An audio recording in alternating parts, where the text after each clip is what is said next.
Wendy Bell Radio is live. Hey, good afternoon, America. Good afternoon to see all of you. What's going on? I got really poof hair today.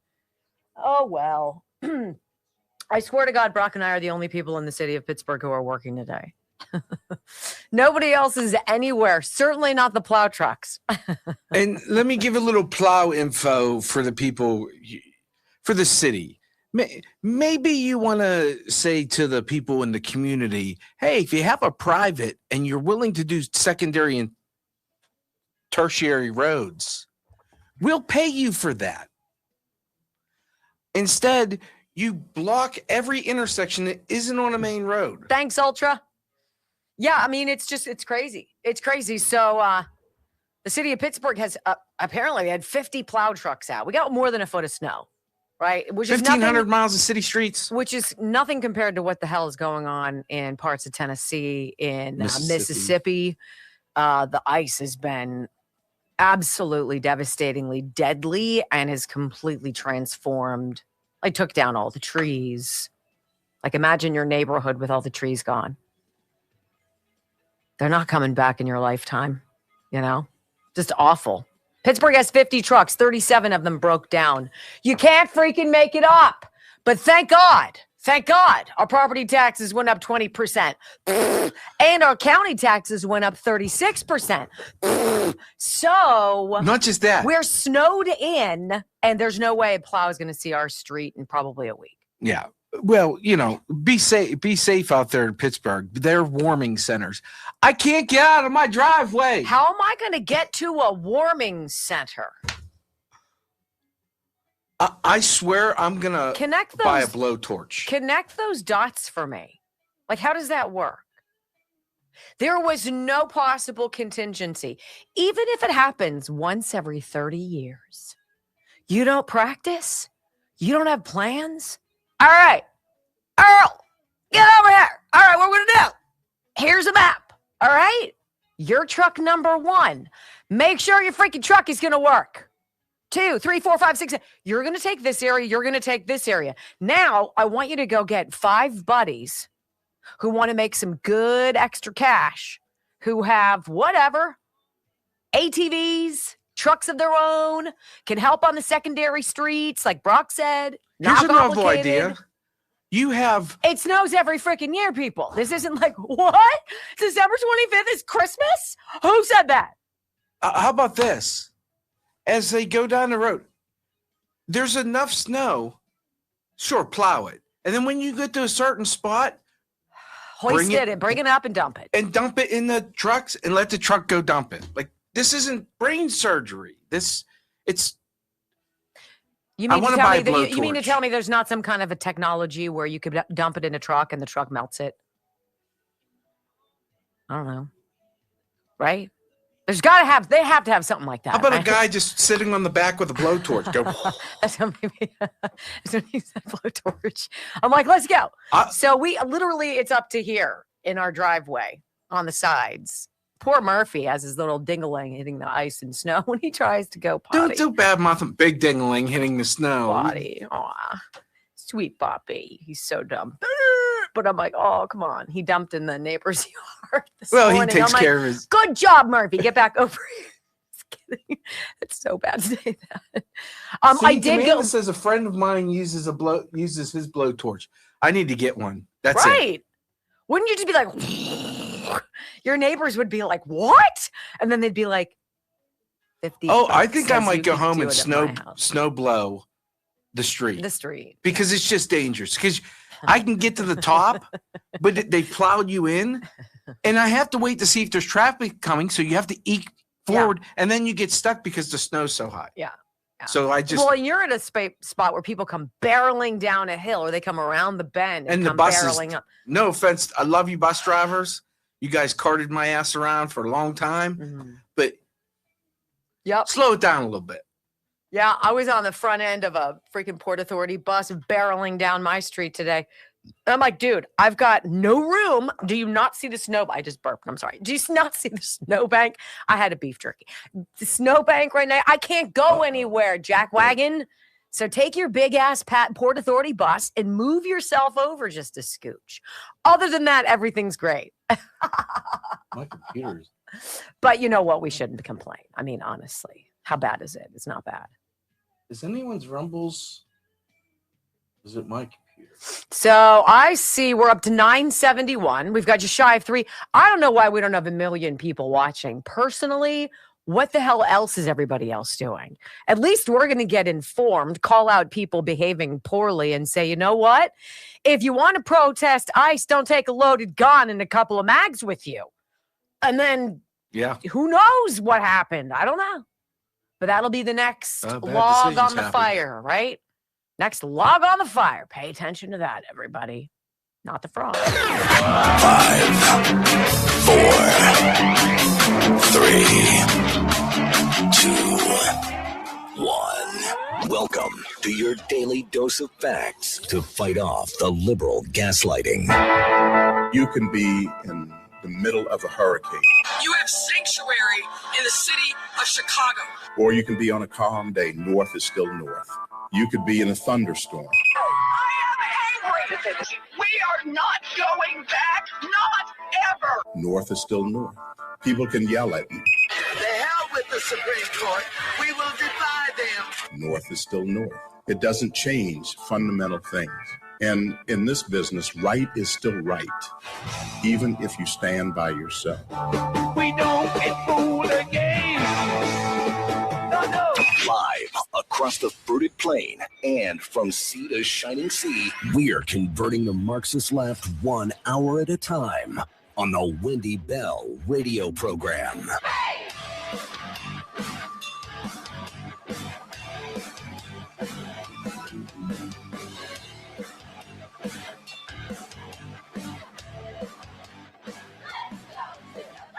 Well, good afternoon, America. Hello to all of you across the beautiful and frozen, fruited plain. I think we got a foot or more in Pittsburgh. Hopefully where you are doing okay, hunkering down, staying warm to the best of your ability. Delighted to start another busy work week with you here on the Wendy Bell radio program. I think we're the only people in Pittsburgh who are working, but we want to talk to you all across the world, in fact. We want to tell you about the truth. We want to tell you what's going on. We want to tell you what to be aware of, share voices that you might not have heard yet. And all of this is to share with you the story of the real story in America right now, not the mumbo jumbo propaganda they want you to fall for. If you haven't followed us yet, I hope you do. WendyBellRadio.com. That's our app. You can watch us on the live video stream the whole time. Also on Rumble, WendyBellRadio.com. And that's how you get, or Wendy Bell Radio. And you can also find our podcast under the same name. Thank you for being here. I'm delighted to share a voice with you guys. Thanks and welcome home.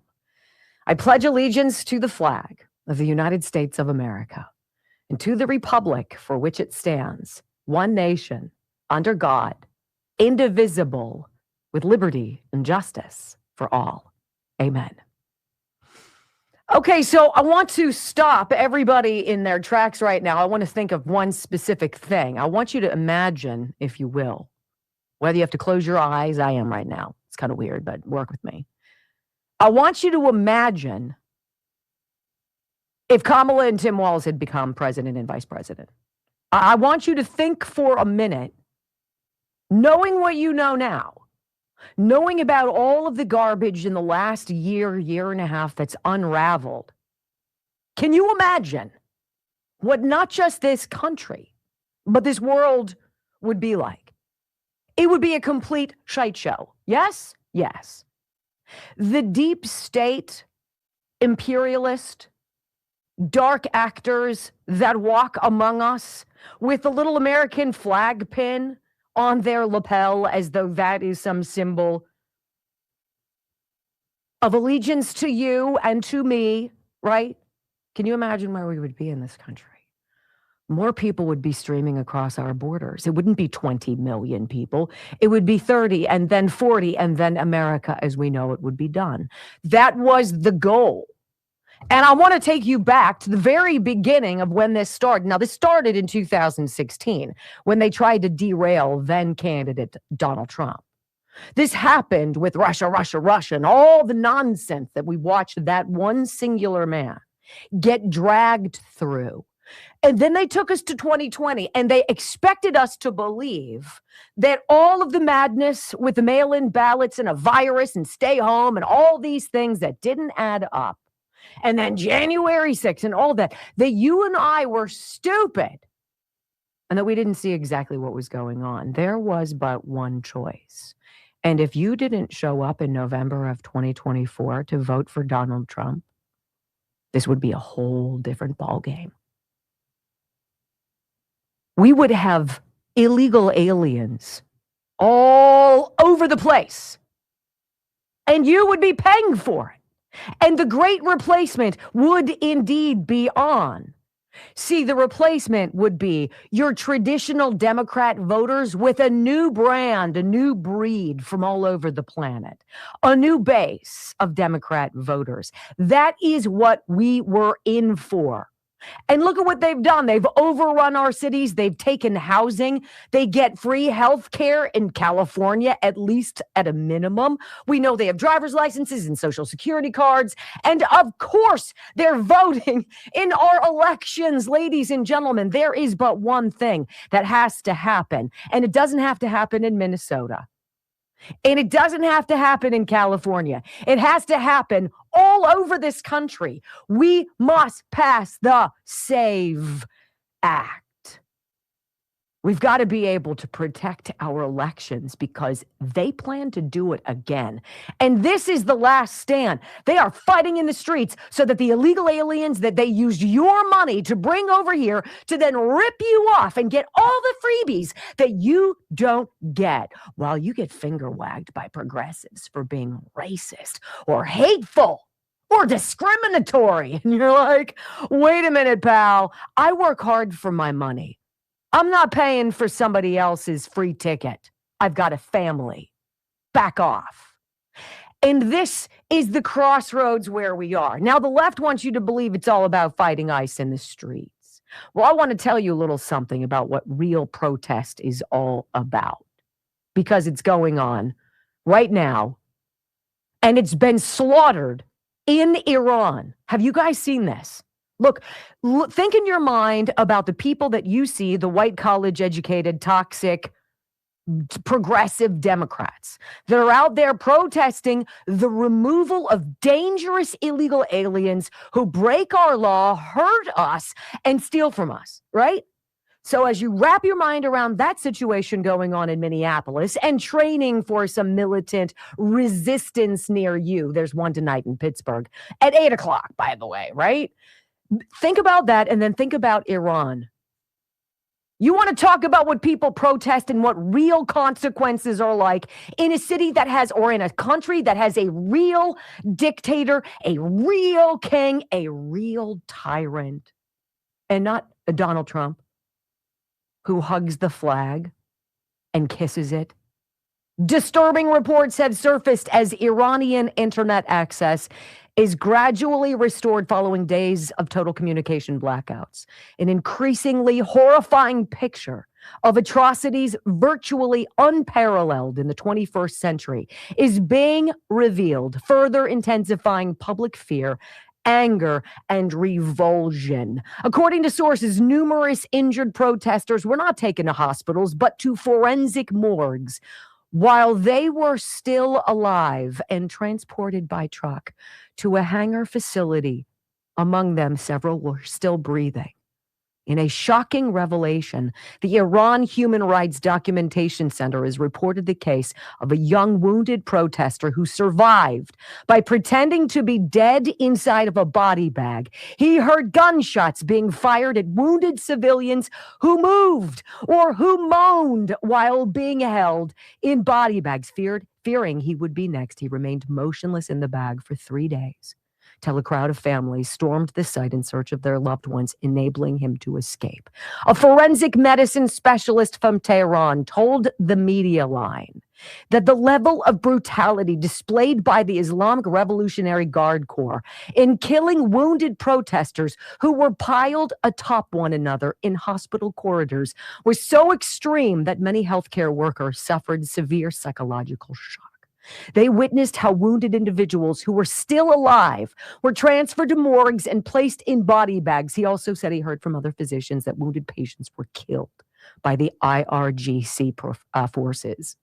A professor who has investigated the massacre of protesters in Iran states that half of those killed never reached hospitals and that many other deaths were never officially recorded in medical facilities. He also confirms reports of protesters being found alive inside body bags. Healthcare professionals observed bodies that still had essential medical equipment attached, such as oxygen tubes, electrodes, and ECG monitoring leads. And they concluded that these individuals had been forcibly transferred to morgues while under treatment and left to die or shot and killed. The number is over 30,000. Now, here in America, 2 individuals are dead because of decisions they made. Decisions they made because a stolen election was allowed to go down. Joe Biden was allowed to be installed in his hyperbaric chamber. Barack Obama was able to do what he wanted, have his 3rd term, and accelerate the process of the destruction of America from within.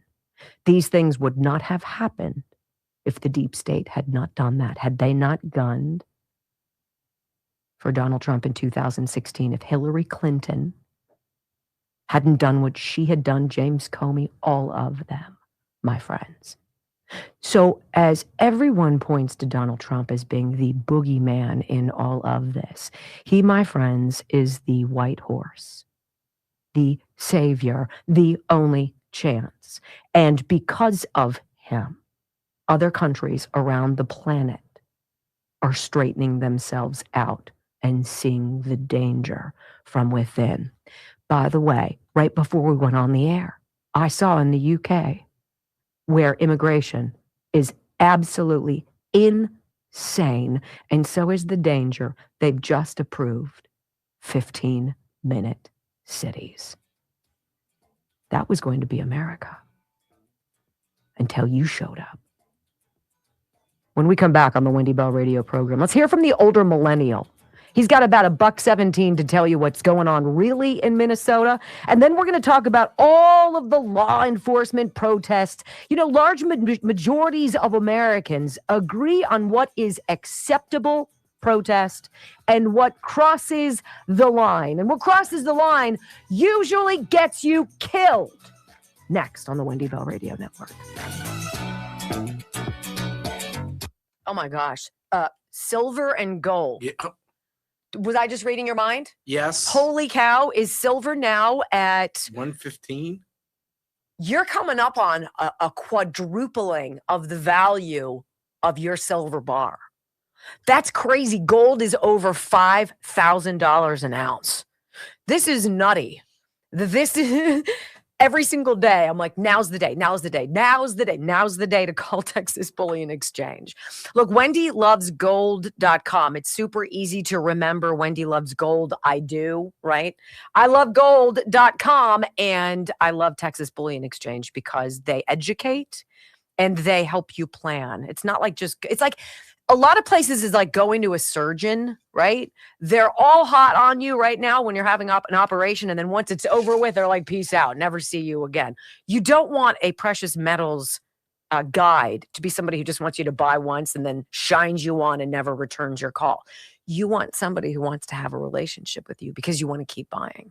You want to keep buying, keep investing. That's Texas Bullion Exchange. 855-927-5557. Ask about their principal protection program. Ask about the special offer for Wendy Bell Radio listeners, and I believe it has something to do with, well, you'll just have to ask them. There's something kind of special there for you guys, and you're going to love them. I trust them, and I know you can too. WendyLovesGold.com. I'm going to find out what it is so I don't leave you guys hanging because I forget the wording of what they offer you. It's like a 6% something extra. That's just for you guys. So I like that. Here we go. The whole thing in Iran is mortifying. People being taken out of operating rooms because they've been shot or what have you during the protests. And then one of these guys comes in and shoots them in the head. And if you're a liberal and that you're upset about that, what about the nurses posting on Reddit? I won't give care to a Trump supporter. Anyone who supports ICE, we won't care for them. The police in New York City. You people are walking on the edge of being what you think you're against. Wow. But you're that close. Not take care of people. You're willing to put people's lives at risk for power, for 100%. perceived power. 100%. Now, this poll is interesting in that it underscores pretty much what's common sense. But we need to delineate real protest against real tyranny versus fake protest to present propaganda. There's a huge difference. Huge difference. And sadly, your white college educated liberal is the one who gets sucked up into it.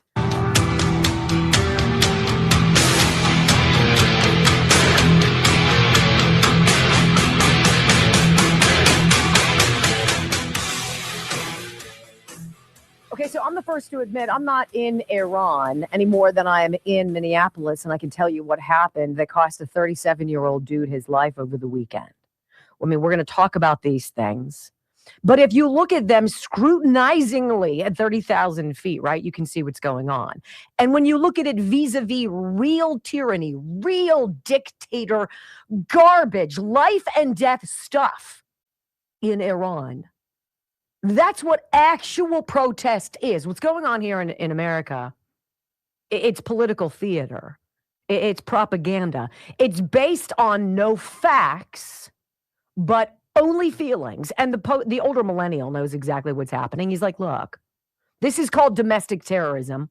No question. Listen to what he says. What's happening in Minnesota is an organized domestic terrorist organization and should be treated as such. I know people like to pretend that this is just concerned citizens protecting their neighbors. But as of last night, when Cam Higbee was able to infiltrate their Signal chat, we know that's not the case. This is a terrorist organization. They are dedicated to stopping the United States government and Immigration and Customs Enforcement from doing their job. Because let's be real about this, people. At the end of the day, that's what this all is. This is people in Minnesota thinking that they don't have to follow the law, thinking that the federal government is not allowed to enforce the law. Like we spent the last 4 years letting in millions of illegal immigrants, not tracking them, not counting them, just bringing them in. And now that Trump is in office, he wants to enforce the law. And that's all Immigration and Customs Enforcement is doing. And if these people were not interfering with them doing their job, nobody's lives would be in jeopardy. The only reason people are getting hurt or shot or killed is because they are a domestic terrorist organization dedicated to stopping the federal government from enforcing the law. And it's about time that Trump not only declared them as one, but started treating them like one too. 100%. And the terror organization winds its way all the way up into the highest echelons of Minnesota state government. And you're going to learn more about that later on in today's broadcast. Neapolitan News Service asked 1,000 registered voters, are each of the following legitimate forms of protest that should be protected by law? Yes or no? Criticizing government policy. 80% said yes. Marching through city streets. 72% said yes. Shouting slogans, no matter how crude or crass. Yes. 70% said yes, that is a legitimate form of protest that should be protected by law. Blocking government officials from carrying out their duties. 70% no. Disrupting a worship service. 77% no. Using a car to block traffic. Is that a legitimate form of protest that should be protected by law? 78% no. Making physical threats against elected politicians. 83% no. How about this? Are each of the following legitimate for ICE agents who are carrying out their duties? Arresting illegal immigrants who have committed drug crimes, 85% yes. Pursuing illegal immigrants who have committed violent crimes, 84% yes. It is an 85-15 issue, ladies and gentlemen. Don't let their propagandist optics change that. They need another victim to die in the streets. They need you not to pay attention to the fraud that's been going on. That is the idea. This gentleman, independent voter, says, you know what? I look at my country and I don't see Democrats and Republicans anymore. I see something very different. Right now, we're seeing a giant cultural shift when it comes to politics. What we're seeing currently is no longer Republican, Democrat. We're no longer seeing that. What we're starting to see currently at this present time is basically Americans and the left. And I know there's going to be a group of people on the left that don't want to hear that. They're going to sit here. They're going to call me right wing. They're going to call me a bunch of. But the problem is, you've pushed people like myself that are independent registered voters so far away that we're never even going to look to the left again. Ever again. It would take a pipe dream in order for me to ever even look in the left's direction again. You guys have done everything you can to bastardize anything normal in this country. You've bastardized people having kids. You've bastardized straight couples. You've bastardized men and women wanting to stay in their separate bathrooms. You've bastardized people trying to keep sexual education away from children. What is going on with the left, bro? You've bastardized us wanting to keep the country safe. You've bastardized people being patriotic. You've bastardized people waving the American flag. You've bastardized being American. How can I ever vote in your direction again? Holy cow. Right? So, am I going to sit here and tell you I know what happened in Minneapolis over the weekend without any doubt? A 37-year-old man who was angry in advance of going to this protest over the weekend where he was fatally shot by an ICE agent. 37-year-old nurse for the VA. His parents told him, don't do it. Don't engage. Don't get in the way. They believe their son, before he was shot after he was found to have a gun on him, loaded with 2 magazines, that man was, according to his parents, trying to defend a woman who had gotten in the way of law enforcement. And they both got pepper sprayed. And the parents say, do not judge our son who died and should not have. He should not have been there, but he should not be dead. Well, ladies and gentlemen, therein is the great American dilemma.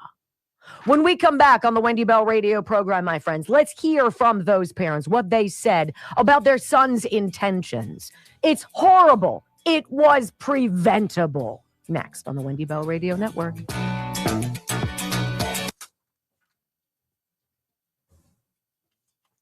Helps if I turn up the volume. Of what, the bumper music? Yeah. That's why you didn't hear it. Let me see here what I have. Let me see. There's 6%. There was something they were offering. Let's see. I want to tell you. All right. I'm going to find it. I know I'm not making this up. All right, I'm going to talk to you guys about a couple things right now. First of all, this MCT Wellness.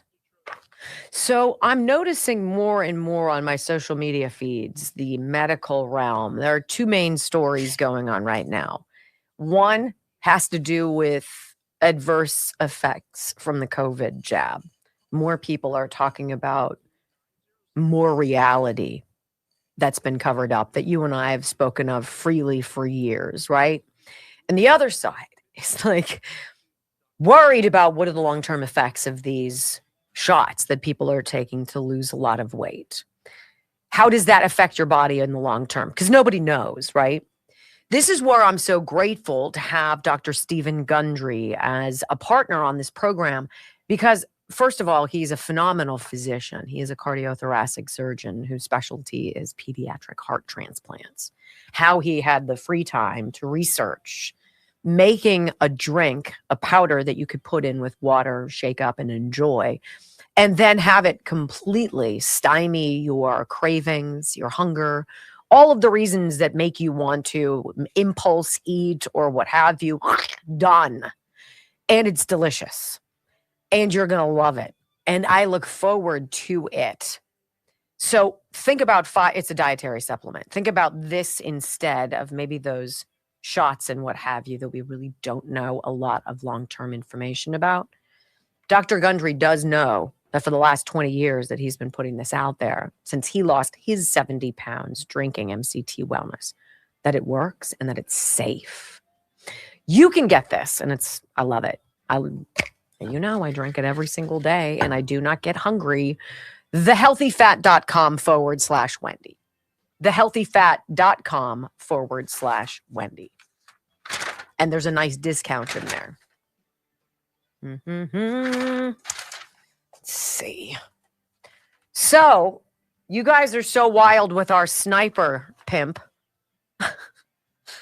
that he ordered a bunch of those 250th birthday of America flags, anniversary flags in the embroidered version. Yeah. So these are like $99.99 versus the $60.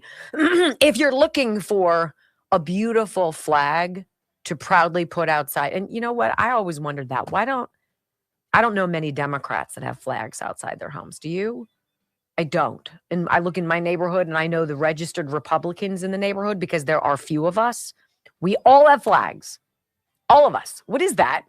Right? But our friend got 100 of these embroidered flags. So if you're interested in having one, they have them at the ready for you. Also, everything in the world that you could possibly need for this cold and flu season. As you're hunkered down inside, Sniper is the greatest, healthiest, right? Disinfectant, antibacterial, antifungal you'll ever use. Have it in the shower with you, put it in the kitchen with you, put one in the garage so you can spray down your car when you clean it. It's beautiful cleaning on the inside. Disinfect with sniper.com. That is the site. And remember the shipping he covers. He gives you free shipping. Like, that's crazy. Disinfect with sniper.com. Everything on there is, yeah, you can depend on it, which I love. Brock, what's going on out there? Are people in hibernation or are they with us? It's 5,500 watching. How many? 5,500 watching. Oh my goodness. That's wonderful. I'm so excited. But that's with no. That's so help. great. You know, we took a real gamble. If you're new to our program, we took a real gamble at the beginning of the year. And we switched our time period 3 hours and lost about, I'll say conservatively, 40% of our live audience. But it's a life thing. We had to do it. And it's better for our individual wellness. And you guys have been wonderful to join us. Thank you. But that you're here, 5,500, that is a huge testament to you. And I'm appreciative. Thank you. We're very basic. It's not complicated, right? So are you still taking Alpha Gold? Do you need more? You said you have another week or two? Yeah, I got another 2 weeks. Okay.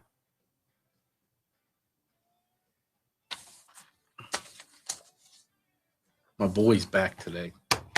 Your boy, who's that? Uncle Cliff. Oh, Uncle Cliff. Uncle Cliff's my man. Brock and I found him over the weekend. He had some editing, yes? Yes, and editing Uncle Cliff after a couple beers Ooh. can be dicey, so. Yeah, especially after you've been shoveling out your street. Yeah, if You're something slips through. He's got the button he can dump. Gives us, I think we're 8 seconds ahead of them or 10. something? 10 seconds ahead? But you'll hear it on the live stream. Oh, well, thank goodness you guys love us. So This it's such a sad story what happened to this guy, but what do you want to do? Right?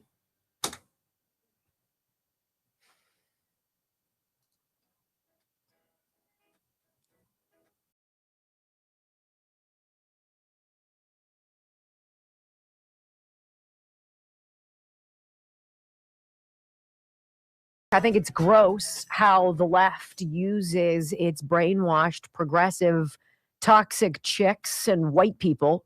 You guys notice that the people who are protesting are not, they're not black and brown? It's so weird. Isn't that so odd to you? I mean, we're supposedly in Minneapolis protesting these horrific, moves by ICE agents to go hunt people down and drag them from the street. People are disappearing. They're being zip-tied. There's a 5-year-old kid who was abducted from his parents. No, none of that's true. But it is curious that the people who are protesting aren't black people and they're not Hispanic. It's so weird. It's a bunch of like middle-aged white people. Why would that be? I don't know. It's almost like you can see who's been played, who are the clone troopers, and whose homing chips have been activated. It's like, boom, all of a sudden, let's all go. There's nothing organic about this. This isn't authentic. It's planned, it's financed, it's staged, it's professionally produced. It's like your January 6th committee presentation, right? With makeup and a wind machine and an ABC director. It's all for your propaganda purposes. It's all to get you to feel a certain way that is then reflected in polling, right? Which the left is very gleeful at dropping. And yet we're smarter than that. Look, I can't tell you what actually happened in Minneapolis that led to Alex Preddy's death. But his parents are speaking out after their son's death. And they say they warned him not to engage with feds. I can't tell you if he was pulling a gun on them. He intended to hurt them. I can't at all. But any more than I can say that the ICE agent is a cold-blooded murderer. I mean, there are so many shades of gray. And apparently Tom Homan has been dispatched by the president to Minneapolis, and he's going to figure it out. They're going to get to the bottom of it. And the president was like, whoa, tap the brakes. We can't possibly know the circumstances. And anybody who's going to jump on it one way or another is doing you a great disservice. The reality is, Minneapolis doesn't happen if you don't have Somalis ripping everybody off and you don't have the American taxpayer getting fleeced and bent over and being asked to pay for it. It doesn't happen. This is why I said at the beginning of the show, imagine if Kamala and Tim had won. We'd be doomed. Let's talk about this from the post-millennial, talking about this guy who got shot and killed. Alex Preddy, the anti-ICE agitator, who was shot in Minneapolis on Saturday, was told by his parents not to engage with federal officers while attending the protests in Minnesota. Preddy had been carrying a gun with 2 loaded magazines at the time of the shooting on Saturday morning. He cared about people deeply, and he was very upset about what was happening in Minneapolis and throughout the United States with ICE, as millions of other people are upset, Michael Preddy, Alex's father, said. Well, Michael, I have to ask you, is he upset about ICE, or is he upset about the Somalians who've been ripping everybody off? Is he upset about all the illegals who were imported into this country who have cost the American taxpayer thousands of dollars per taxpayer? Period. At a minimum, is everybody mystified why everything during Joe Biden started costing so much more? Why nobody could get a house? Why nobody could rent an apartment? While mortgage rates went haywire? While inflation went through the roof? And all of a sudden, we see these people who don't look like us at Walmart shopping with full buggies and EBT cards that have $10,000 on them. I mean, is it a huge mystery, Mr. Preddy? Or did your son not pay attention to that when he decided to load his gun, bring 2 full-loaded magazines, and go to the middle of ground freaking zero? What did you think was going to happen? There are choices, ladies and gentlemen. We all have the opportunity to make them. And as parents, our greatest goal is to provide our children with the skills to make the best decisions possible. This was a bad one.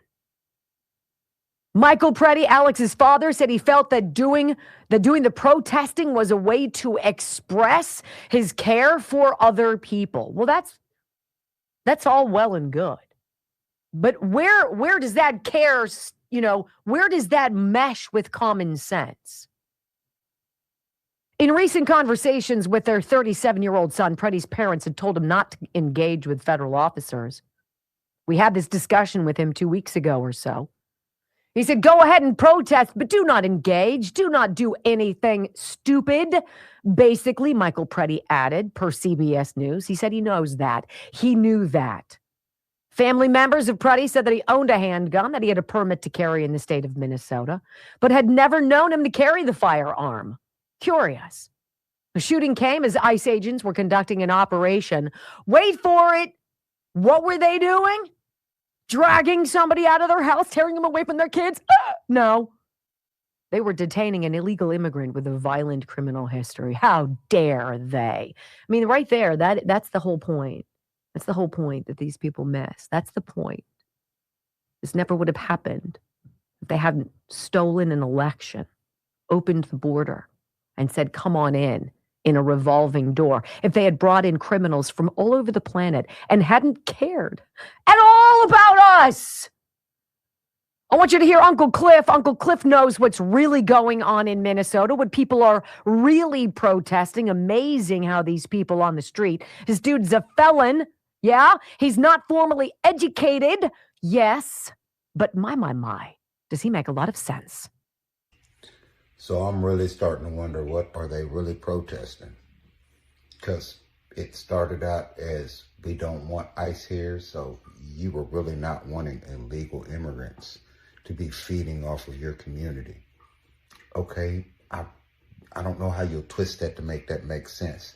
Then it became, I'm going to protest for this lady who decides to put her foot on the gas driving towards a federal officer. She f***ed around and found out, and now she's not with us anymore. Now we got some other dumb that clearly decides to go reaching for his waist. Gunshots are heard, and a man pretty much emptied a clip in his ass, so he really found out. So at the end of the day, are y'all protesting stupidity of your own actions, or are you just mad because he's coming in and trying to fix something that you should have been done, fixed your own goddamn self?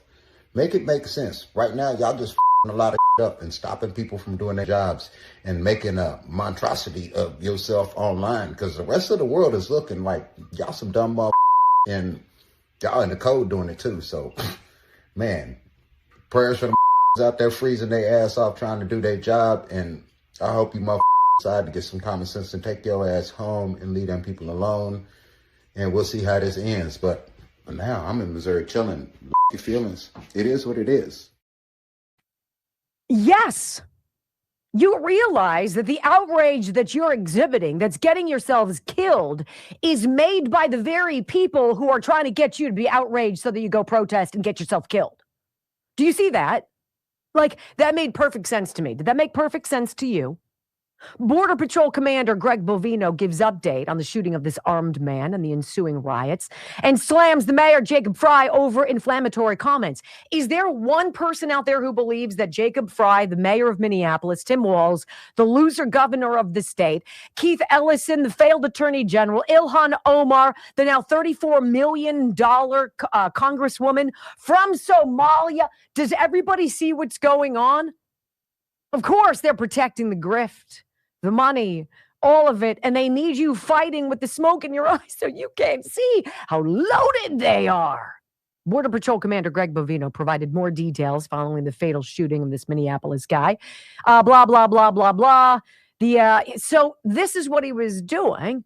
The illegal alien Jose Huerta Chuma of Ecuador, Bovino said, who they were trying to arrest when this guy Pettit got him, or whatever his name is, got in the way and got himself killed, had a record of domestic assault to intentionally inflict bodily harm, disorderly conduct, and driving without a valid license.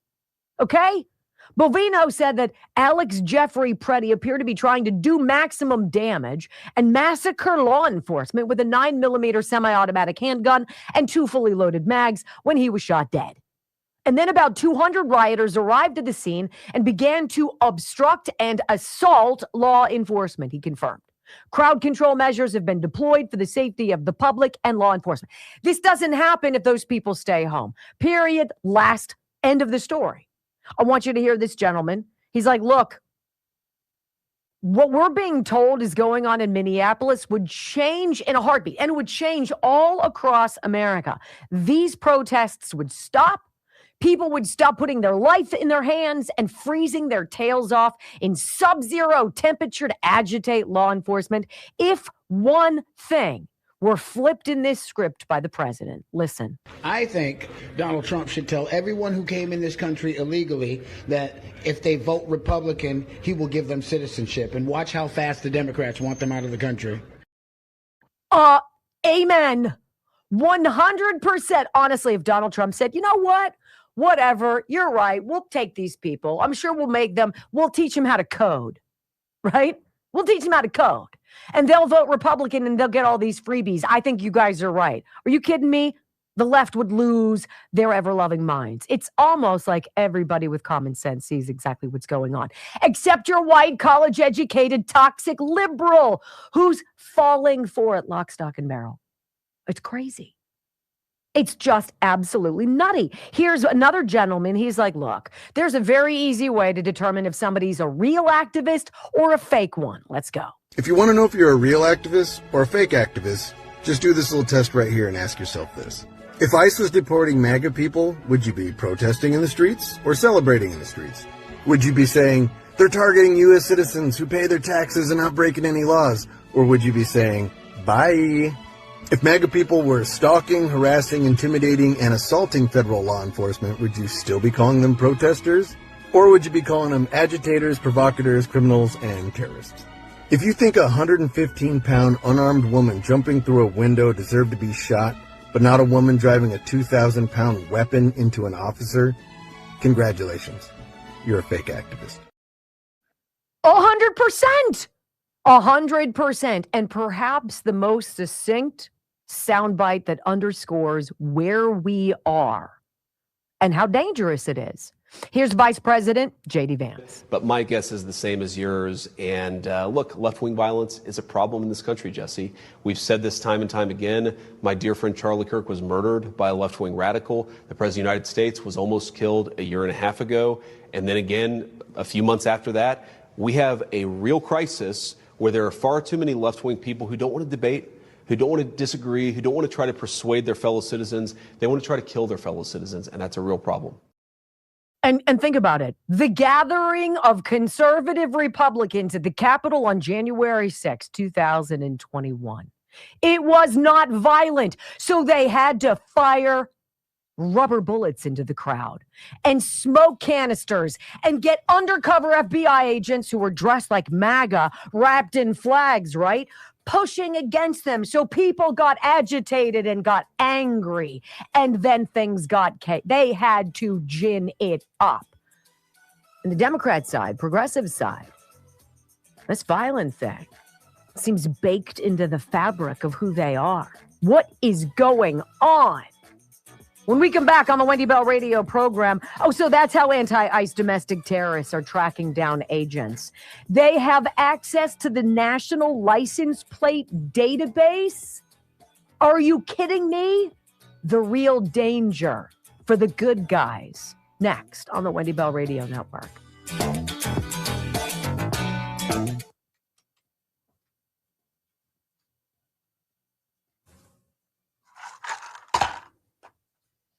I don't know what to say, you guys. It seems very obvious to me. Oh my gosh. Right? Listen, what was it, Alex Preddy? Mm-hmm. His gun looked very familiar to me. It's very common. Yeah, well, aside from the color, it's the same one I have. If you carry it with one magazine, that's protection. That's self-protection. When you're carrying multiple going into a situation where police are going to be there and you think you need, and you're on the good side and you think you need multiple, what makes you think you're going to get a chance to reload? There was no way that he was going with any other intention than exactly what happened. No way. Democrats have all the wrong heroes, you guys.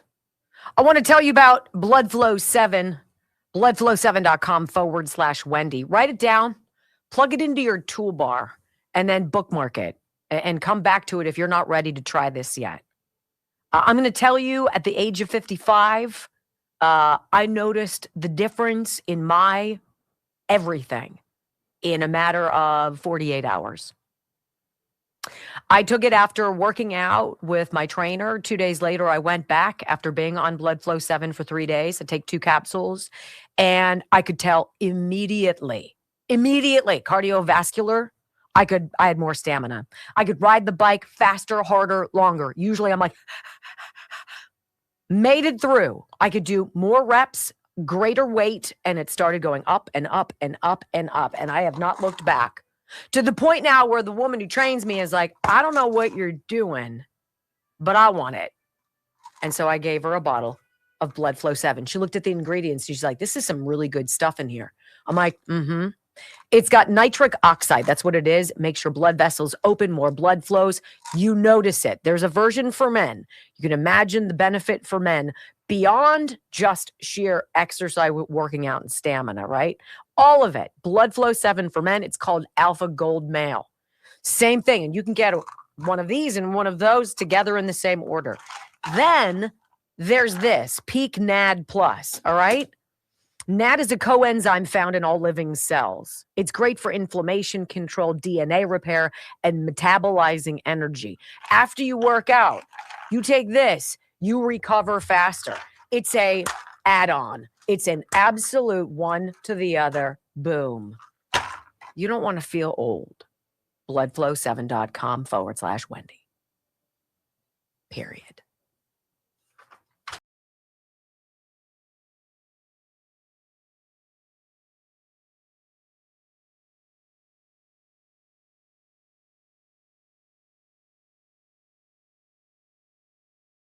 James, he used to run Project Veritas until he got kicked out for telling too much truth and exposing too much fraud and corruption.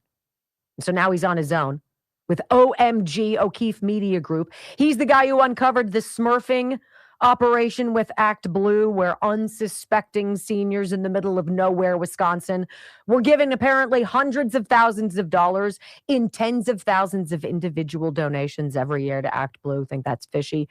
Damn straight it's fishy. James O'Keefe posted a screenshot of his phone. He's in Minneapolis undercover recording what's going on there. And they find out who he is, where he is. They get his license plate number. They know you're in a white truck. This is the license plate. Get out of here in an hour or you'll be dead. That's what's going on, ladies and gentlemen. So I want to read you this. Citizen journalist Cam Higbee infiltrating Minneapolis's ICE Watch signal chat. ICE Watch. That's what Renee Good was a part of. And his guy, Alex Preddy, who just died, right? And Cam Higbee is an independent journalist who's infiltrated the chat. And this is what was found. Listen. Yesterday, investigative journalist Cam Higbee began releasing information obtained after infiltrating the Minneapolis ICE Watch signal chat conversations. And the information that he has found and released to the public is absolutely incredible. He began by releasing screen recordings of their members list, and investigators over on X have been taking that list and researching who these people are when they've decided to use their real names. We're talking about local politicians, we're talking about national journalists, and yes, even people connected directly to Governor Walz himself. Local politicians like Audrin Chowdhury, a St. Paul City Council member, and at the state level, people like Brad Tabke, a Minnesota state representative. Sergio Martinez, a national correspondent for NPR. Hwa Jong Kim, another St. Paul councilwoman. Others have also been identified. Local politician David Snyder has been identified as one of the admins in the anti-ICE signal organization. Minnesota state candidate Anita Smithson, also identified as a dispatcher. And it is now believed that this person, Amanda Noel Kohler, may in fact be the ringleader of what appears to be a very sophisticated, very well-funded, organized crime operation. And here she is smiling with Governor Twinkletoes Sparkle Fingers as a political strategist for his campaign. You know who else is found? in these signal chat conversations? Renee Good and Alex Pretty, two people who have lost their lives when conducting domestic terror tactics under the supervision of this organization. So what else did Cam Higbee discover?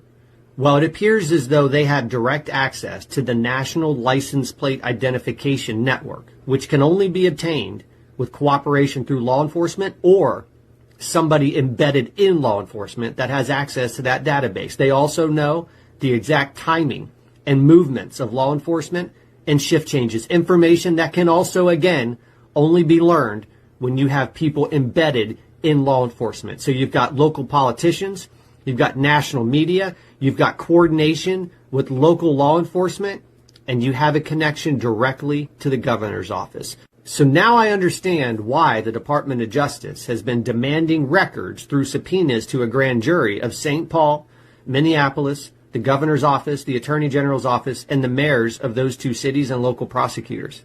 Does the Department of Justice already know the detailed level of sophistication this organization is operating under?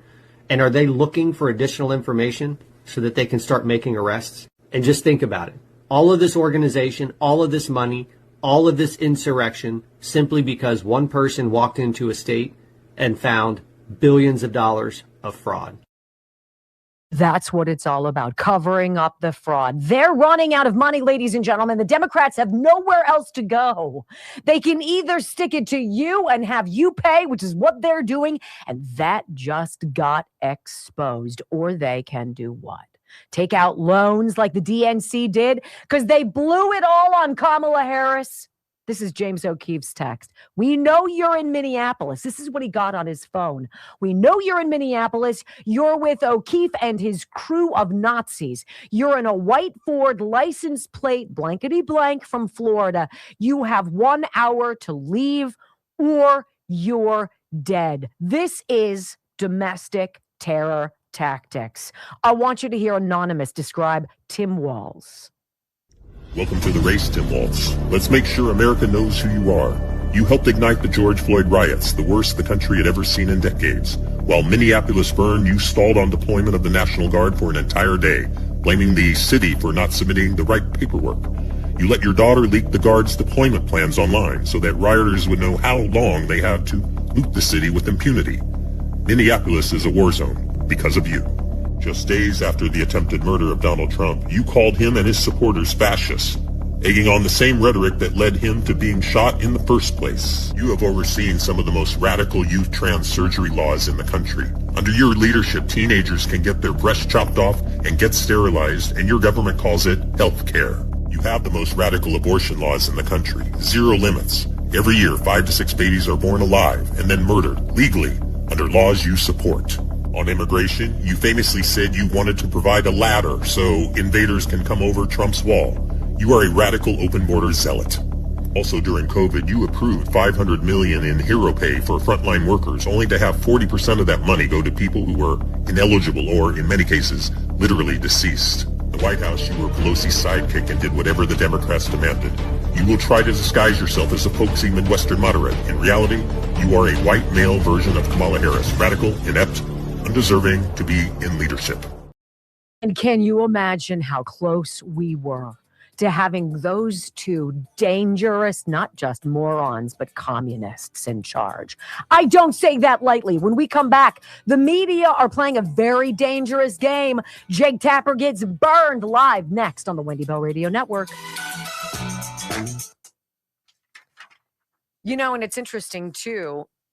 This is something we're not talking about on the air, but this is floating around X. Look, I can only tell you what we see. I can't tell you if it's true. I don't know. But this individual says Signal Gate confirmed. And Brock, to your point earlier this morning. Yeah, I went tinfoil hat as soon as I saw this. He's like, can you imagine? We would know nothing about Signal if it weren't for Pete Hegseth and the DOD involving that schmuck from the Atlantic. What's his name? Jeffrey whatever. Goldberg? Yes. If he hadn't been connected to that, you and I would have no idea. Wait, Signal? I knew what it was, but I didn't know people are on it to the degree that they are. So this person puts out on X under the handle Reverend Jordan Wells. No idea who he is. I tell you honestly, I don't know. I'm just telling you what we're seeing, and then you decide. right? Signalgate confirmed Minnesota Lieutenant Governor Peggy Flanagan panics and leaks messages and says, we're all effed. So she goes, her moniker apparently is Flan Southside. And she's apparently an admin on the Signal chat, ginning people up and putting freaking what? Assassins on James O'Keefe? Are you out of your mind? These are very dangerous times. They're playing the wrong game. Would you be surprised? Tell me right now, like even before it was fishy, but Melissa Hortman doesn't look a lot more like. She was an assassination. She's an assassination by somebody who worked for Tim Walz, right? What's his name? Vic something or other, or Vance Bolter, or whatever his name was. Some wackadoodle. Right? What did she do? She cast the vote alongside Republicans, the lone Democrat to vote with Republicans in the Minnesota State House to not give illegal aliens free freaking health care. They're not getting that. They're not getting free stuff you don't get. They're not voting. Oh, bugger off. And I stand corrected. The guy had a P320. I don't have a 320. I have a 365. They look very similar. Who just told you that, Kelly? No, someone on there said that he had a 320, and I don't have a 320. I have a 365. You're fired. But you know, the whole point is, and people were saying that's my opinion, that a lot of people carry multiple. No ID. You know what? Multiple clips. Come on.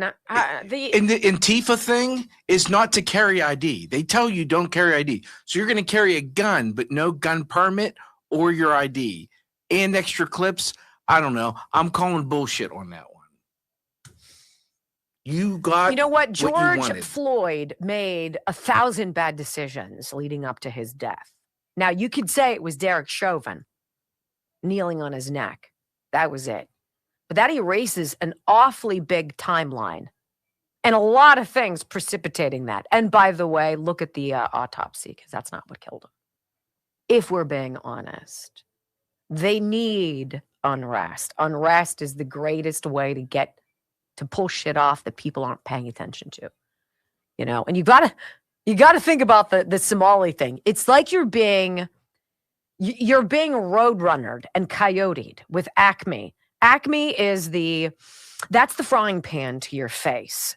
You mean to tell me that a bunch of Somalis who come from complete abject third world poverty with low IQs, beyond low IQs, who inbreed, are somehow able to send millions of dollars home to Somalia, even though 90% of them are on welfare?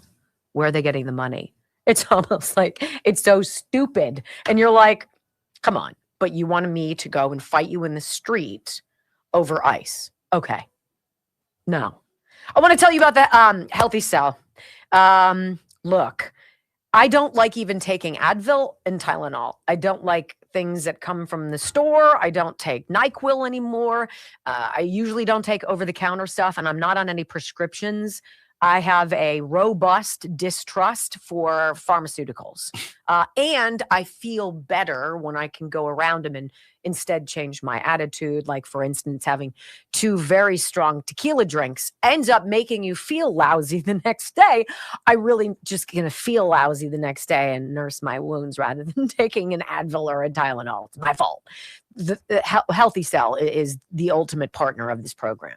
And what they do is they offer you a really great way to get supplements into your system and to get it digested and absorbed into your system.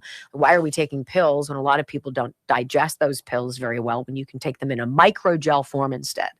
So I'm getting down to the wire here. I've got 3 more of my focus and recalls. They come like this. You can get everything from an autoimmune protector to something for your heart and cardiovascular health to your eyes, protecting your vision, right? Protecting your hair, skin, and nails, being able to calm down and manage your anxiety. There's one for sleep called REM sleep. It's fantastic. And I take focus and recall. The adaptogens and other things, the botanicals in this natural supplement, help me focus.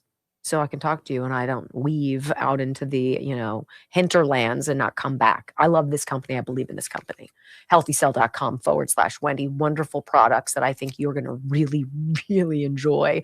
I have not taken one and not been impressed by it. And there's like 15 of them. Pretty awesome company. And there's a nice little promo code there. HealthyCell.com/Wendy hooks you up with that promo code. Give it a shot. I've got all of them stacked up right here. I love them. Love them. You will not be disappointed. All right. Where are we moving, Brock? I did go to the P.O. box on Friday. It is uber cold, and I have it in the box and of all of your goodies. We got some wonderful, such kind things from you guys. Always. Always. That's in my car, and I didn't schlub it in. I will tomorrow, probably. Thank you. You wouldn't know? You didn't even tell me. I didn't know you were on a need-to-know basis. Okay. Sorry. If you love me, and I know you do, you've got to hit that Rumble button for me. That's the one time I will ask, and the follow button. If you will, I would be so happy. Do it for me. 2.31. That's pretty good. You guys are on fire today, so I should just shut the heck up, right? 4, 3, 2, 1. Wendy Bell, America's anchor mom, fighting for America 1 hour at a time. Welcome to the family. She once hosted a 3-hour show in just 15 minutes. She once intimidated the Electoral College to audit itself. Her monologues are so sharp, they're considered a concealed carry weapon. Fact-checker sites routinely issue her a retraction a week in advance. Even her commercial breaks trend on social media. Her freedom of speech has diplomatic immunity. She doesn't just drain the swamp has to ask for cab fare. Wendy Bell is the most interesting conservative woman on radio.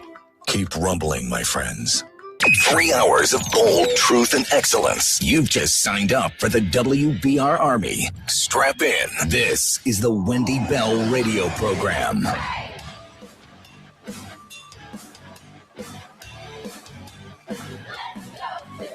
Welcome back. Hour number 2 of the Wendy Bell radio program is live in chilly Pittsburgh, Pennsylvania. Brock, what's our temperature right now?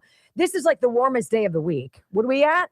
18. 18 degrees, down into the sub-zeros. If you are hunkered down somewhere, know we're thinking about you. There's a lot of stuff going on in this country right now.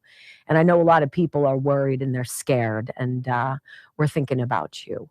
I want to get to this, the media's role in the story that is being presented. Aren't you so tired of the theatrics? Like, if I wanted to go and enjoy the stage, I would get tickets to our cultural district here in downtown Pittsburgh, right? I'd go see the shows, the musicals. Instead, you are presented a daily menagerie of really bad storylines. And they're so obvious. They're so predictable and silly. And they're dangerous now. They're dangerous. That there's a whole group of people out there walking around who legitimately look at these immigrations agents as being the devil, as being evil, as literally being an enemy of the state. There is a degree of brainwashing and activism that I just don't understand. And someday, someone who doesn't suck is going to do a study, and they're going to dig into it, and there's going to be some weird genome or something that I guess the left falls for, and those of us on the opposite side who prefer common sense and reality don't. There's going to be some link there, I guarantee it, because it's freaking mystifying. Mystifying. A Minnesota business owner left CNN host Jake Tapper stunned on Friday night after he compared federal immigration enforcement's detention facilities to concentration camps. If we're going to be honest about what's going on in these detention centers, did we or did we not go to that federal alligator Alcatraz in Florida, right? In the Everglades. They walked us around. They showed us around. They took us inside, right? There's air conditioning. It's safe. There's space. Everybody gets a bed. There's a pillow, clean linens. You get to bathe. You are fed. You are swiftly, humanely processed. And then, adios, you are bounced back to your country. These are not concentration camps. And anybody who wishes to express that kind of rhetoric is insulting historically to people who actually remember that war and remember people who died. It's very disgusting. And it literally had caught Jake Tapper a little bit off guard. I want you to hear the exchange. He's got some guy from Minneapolis who's a rabid leftist who's closed his shop for the day in some kind of solidarity with other business owners there, right? By the way, that's how the Iranian protests began. When the storekeepers shut down and started protesting in the street. So this guy in Minnesota, in Minneapolis, he's like, yeah, well, I'm going to shut down. And, it's just not safe here anyway with these ICE agents. And then he goes bonkers. And even Jake Tapper's like, whoa, listen to this. Called economic blackout. One of those businesses participating is an independent bookstore in Minneapolis called Moon Palace Books. And the co-owner, Jamie Schweiz-Nettle, joins me now. Jamie, why was it important for you and your wife to close your bookstore today? Well, Jake, we can't do business as usual right now anyway because our city has been invaded by masked gunmen kidnapping family members and friends and neighbors of ours to send them to concentration camps. Additionally, there's a lot of businesses in our area that have staff or customers or owners who are afraid to come to work, afraid to come in and shop. People are closing down today, and we felt like it wouldn't be kind or fair for us to stay open. So we're closing in solidarity to help send a message. Just one note. I'm not here to defend ICE, but I'm not a big fan of people using the term concentration camp to describe detention camps. Has a very specific meaning in terms of. They take people to. I understand that, but they take people to Fort Snelling here, which literally was built as a concentration camp, and Alligator Alcatraz, which I think we can all agree is a concentration camp.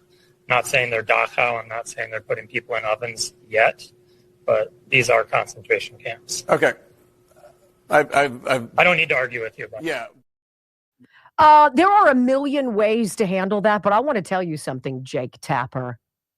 That goofball guy you created, every night you go on TV and you whip up the flames of discontent and you spread stories that are garbage and you lie every single day about what this president and this administration is doing to fix what Joe Biden and a freaking stolen election that you allowed and covered up for brought into this country. So spare me your faux discomfort with the guy talking about ovens and concentration camps. Let me tell you, ladies and gentlemen, there's not a lot that I'm particularly good at in life.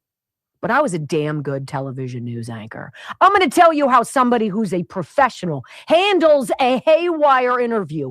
You interrupted and you said, whoa. Look, I'm going to respect your ideas, but you are not allowed on this network to spew that kind of vile hatred, that vile lie on this network. It is over. Can you not do that? Because if you do, I'm done. Or should we just be done? Sir, the question is yours to answer. I don't want to hear it. Do you understand me? Puts them on notice right away. They're either going to say, I beg your pardon, and continue in a more realistic fashion, or they're incapable, in which case you pull the plug. And if you've got time to kill, you're talented enough to talk about it with your listeners and viewers. Ladies and gentlemen, I apologize. That sort of rhetoric is not beneficial to where we are as a people in this country. I was unaware that he was going to go down that path and say that these places, these detention facilities, are akin to concentration freaking camps, and that ICE is just a skip away from putting people in ovens. That's unacceptable rhetoric on this network, and I apologize. We're going to go to a quick commercial break, and we'll be back with you right after this. Boom! No, Jake Tapper lets him bloviate for 1 minute and 30 seconds. He created that. The left creates the monsters. I want you to hear Abby Phillip. She's now talking about this story, a 5-year-old. Somehow, there was a guy pulled over, an illegal, who ditches his car and runs away from ICE agents, leaving his 5-year-old son in the car. Now, what happened is a very different story than what Abby Phillip, 1,000 miles away in her New York City anchor set, is going to tell you happened. She does not have a clue in the world, and yet she's going to finger wag and tell you, well, maybe the ICE could have been nicer and they could have taken care of this kid. Woman, you're going to eat some serious crow. Here's how it went down. She introduces a woman whose name is Brianna Lyman. She's the conservative on the panel. She gets interrupted mercilessly as she tries to set the record straight. Here's your mainstream news, CNN. And ICE officials told them that they were being directed to just arrest everybody in that courthouse, including people who were following the rules. And then when a child gets swept up in that, I think that also seems to people to be unnecessary cruelty. That rather than just shoving that kid in the car, shouldn't the ICE officers have done everything in their power to try to figure out where that child can go outside of detention? Right, and they did. They tried to give the child back to the mother, who reportedly refused. They also didn't shove the child into the car. That child was abandoned by his parents, and they treated him a lot of what you're saying is how come when I talk I keep getting cut off? They treated him with decency. Second of all, even though they came here vis-a-vis the asylum process, according to the Legal Aid Society, federal immigration law permits the arrest and detention of most non-citizens, including those who are actively seeking asylum. So it's not like this is some kind of random policy they're putting in. And you said that we're being governed by people who don't or who hate a certain group of people.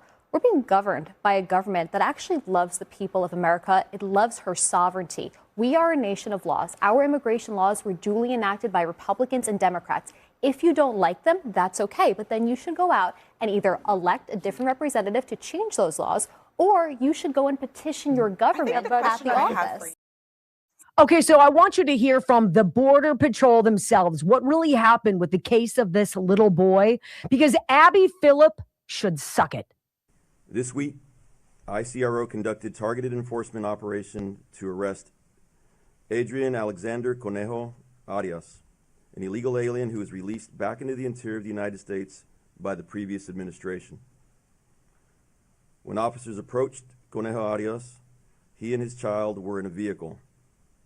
Arias fled from law enforcement on foot, abandoning his child in the middle of winter in a vehicle. One of our officers stayed behind with that child while other officers apprehended his father. After conducting the arrest, my officers stayed with the child. They cared for him, took him to get something to eat from a drive-through restaurant, and spent hours ensuring he was taken care of. Again, my officers did that, not his father. My officers did everything they could to reunite him with his family. Tragically, when we approached the door of his residence, the people inside refused to take him in and open the door. Let me say it again. They saw the young boy and they refused to open the door and take him back. This is the human side of the job that my officers do. They are family men and women. They have children of their own. They sacrifice everything for their families. I know for a fact that they were heartbroken to see the child's own family leave him behind. Fortunately, Conejo Arias eventually requested that his child stay with him. We do everything in our power not to separate families. So they took him back together to Minneapolis, here to the city, to the ICE facility for processing, and now they are being well cared for at a family residential center, pending their immigration proceedings. This is the real face of ICE, ERO, Border Patrol, and our allied partners. Now, Abby, what do you think about that? Would that make you outraged, or do you feel kind of stupid? Because from 1,000 miles away, you think you know what's going on, and you don't know anything, and you are dangerous.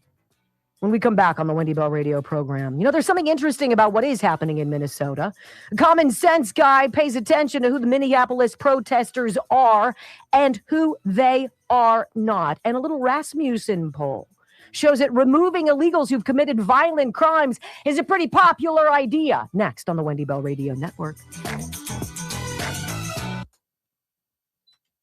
Sorry, Brock, I had a power surge during his soundbite. I turned on the little thing. Usually I had my Newsmax thing going, and since we've turned that off, it's so quiet in here. Now you could hear. Did you hear it when I turned it on? I heard beep. Oh, okay. All right, let me talk to you guys about the Simkovich Concussion Institute. People think, well, haven't had a brain injury, so why would I go see them? Well, it's one of those things where you don't realize until you go to someone who adjusts your spine that you've been walking in a weird fashion and your back has been hurting, right? When you see Dr. Simkovich and you lay in his chair and he puts his fingers inside of your mouth and he feels around your soft palate and he pulls on your face and maybe on your ear and he pushes you like this, it's because he can feel things that are off kilter in your face, essentially, that cause so many problems with sleeping, problems with snoring, problems with concentration, problems with peace and anxiety, problems with all sorts of stuff, let alone chronic headaches, chronic fatigue, all sorts of things that you're just like, I'm freaking dragged out. Now, if you've had a problem in the past where you've gotten in an accident and you know that you were hurt, your brain was hurt, call 412-366-3700. You have nothing to lose, costs you nothing to call. And the people who answer the phone they've been with Dr. Simkovich and his wife, Stacy, running this practice for years. They can answer your questions. Their website, SimkovichConcussionInstitute.com. Look, I've watched Dr. Simkovich heal people in less than a week. You come to town, right? You go Monday, Tuesday, Wednesday, maybe Thursday. You go home Friday and you are fixed. And you don't realize how much you weren't right until you are. He's amazing, especially if you've been injured. Traumatic brain injury, concussion. SimkovichConcussionInstitute.com, 412-366-3700. 3700. They're wonderful. Isn't that just ridiculous? Look, out of the gates. What did I say to you? Out of the gates. I have no idea. I'm not in Iran. I can't tell you what's happening. I'm not in Minneapolis. I have no earthly idea. I can tell you what people say. I can tell you what opposing sides are saying. We can chew over different things. But see, the left is adamant in what they say happens. This is what's going on. Like that goofball. They have it's a concentration camp. Dude, have you been to Alligator Alcatraz? Have you gone? Because I'm going to go with no, you haven't. You Minneapolis bookstore owner guy. You'd think a guy with a bookstore Want to be educated. would have a book about what a concentration camp actually is. Maybe instead of carrying gender queer, you can carry Schindler's List. How about that? Queer like me, or something else. Yeah, maybe history book here and there. Maybe, I don't know. Maybe that you can tell them how history really was and then not rewrite it with 1614 Project or whatever. The thing that kills me about Jake Tapper, he let the guy go. Yeah. For 45 seconds. Like, you jump in and you're like, whoa. I don't want to. I'm sorry, but that's not acceptable. You're giving fake Tapper too much credit. You can't do that. You can't do that, but you can. You can't. You because can. He didn't say it. He let it be said. But he always has the thing to go, I stopped it. Yeah, a minute late. Buy my book. Right. I didn't know anything about Joe Biden's mental collapse, but now I do, and I wrote a book about it. That guy probably has his book on his shelf. That's why. By the way, this is Mike McCormick's new book, The Big Burn, a novel by Mike McCormick. I love Mike McCormick. He might be on tomorrow. We'll see. Okay.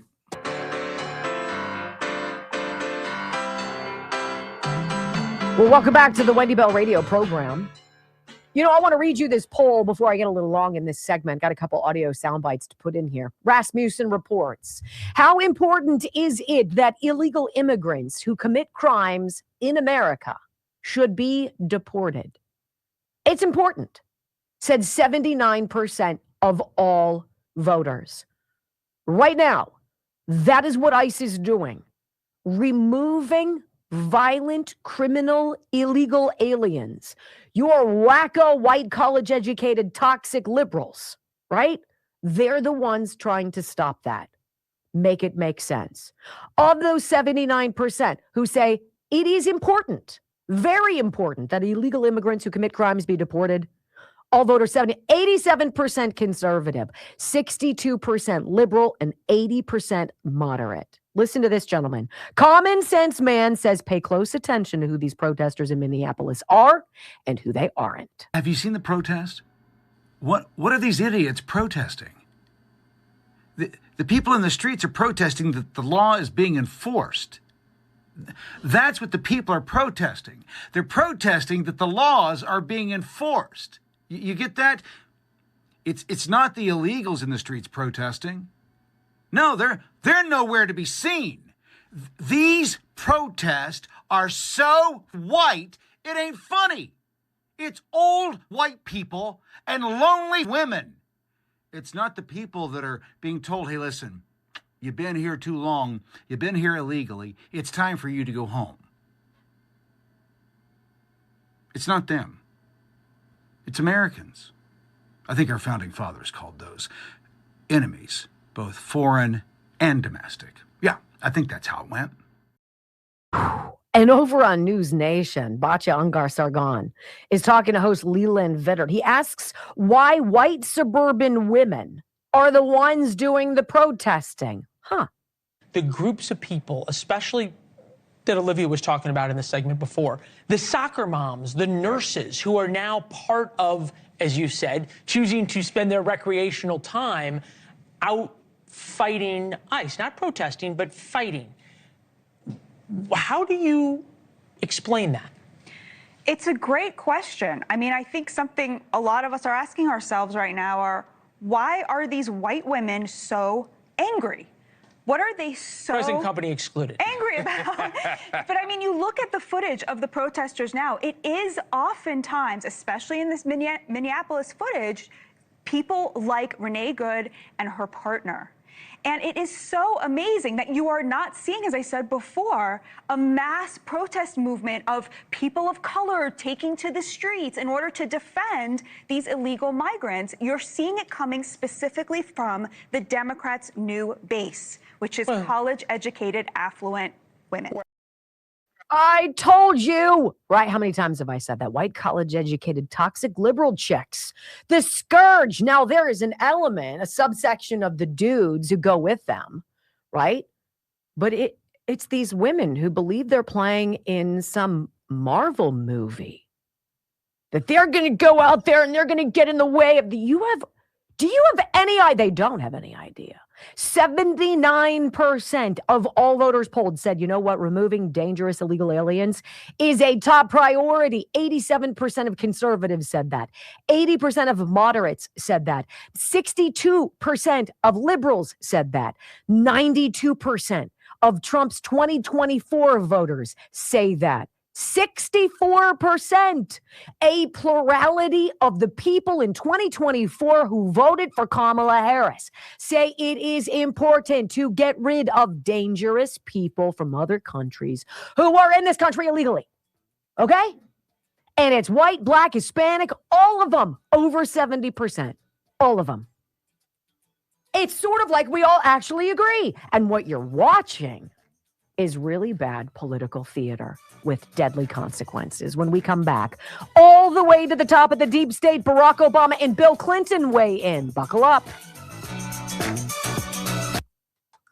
D-bags. Someone in the chat put Paul Harvey's If I Were the Devil. We've played that multiple times. I can say at least twice we've played it. Yep. I'm loving this show today. I think there's some really interesting sound. I think the people who have been communicating, it's odd. but it's almost exclusively been men. And a lot of men of color, a lot of black guys, right? And a lot of former libs or independents. And they're like, whoa, they see very clearly what's going on. I just think that the sound has been really tremendous. I think there was a lot of sound sent back and forth that there's just not enough time for, but We could do two whole fantastic. shows Yeah. just peppering you with what people are saying because it's fascinating. This next story, though, Yeah, I'm going to go to the bathroom. You talk about it. this next story is with Barack Obama speaking. I don't know if you guys saw it or not, but what he says as a former president is just. I told Wendy when I read the story, it made me sit there and go, "Oh, he's definitely." He was definitely behind the Joe Biden. If I had any inkling, if I had any question before who was behind the Joe Biden presidency, I don't know. You can't be a president. Words have consequences, and so does your position. You can be in a position where you say something and it makes an impact. It makes a difference. And here's Barack Obama making it sound okay. Making it sound okay.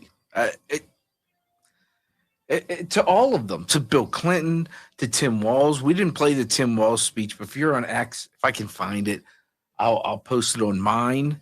He does 5 minutes. If you arrest these people for no other reason than stop giving them a mic where CNN's going to cover them 5 minutes speech, where he's just talking like it's all President Trump's fault.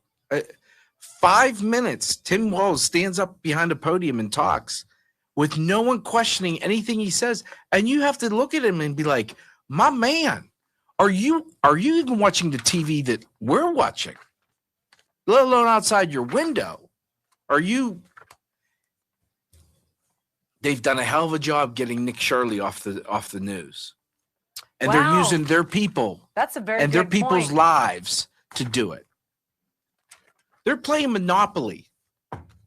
Money flying here and there, people going to jail, not really going to jail. They're playing a different game, and it's just people need to go to jail. I don't care if for no other reason that they don't have access to spread their bullshit anymore. I have a staggering percentage for you. Did you know that by the age of 35, so 20 years ago for me, oh goody, approximately 30% of Americans will show evidence of disc degeneration. I did know that. Age 35, 1 out of every 3 of us. You already can tell. Dr. Rafferty could tell at the Disc Institute. But by the age of 60, right, more than 90% of us will show evidence of disc degeneration. It's like 9 out of 10 of us are going to need Dr. Rafferty in our lives. This is a great time to bookmark him, too. Plug him onto your computer, PittsburghDiscInstitute.com. Read about what he does. It is non-surgical regrowth of your deteriorating discs between your vertebrae. It's not sexy, but I'll tell you what, when you can walk around without pain, that is a game changer. Just ask Brock, who's been hobbling around because of problems with his back. PittsburghDiscInstitute.com. Ask about 98% successful non-surgical intra-disc neutrosis. That's what he does. 98% of people say, oh my gosh, thank you. And after 5 years, 96% say they're still pain-free. 412-906-9600. People come to Pittsburgh for this, and they stay for months. 412-906-9600. PittsburghDiscInstitute.com. Wow. Doesn't help when you slip and fall on ice, too. Yeah, that's terrible. Yeah, I was worried about how you were going to be managing all of that. Well, I got through it. With already a bum, you've got some pain going on, some sciatica going on. It's much better now. Is it? I'm glad. You've been getting some treatment. Until yesterday. Yeah. I hear you. And to be fair, it sucks falling when you get older. Did I just say that on Friday? Yeah. I was like, I'm going to fall on these stupid steps. Falling as an adult blows. It's so bad. Who gave us $50? Is that Froggy?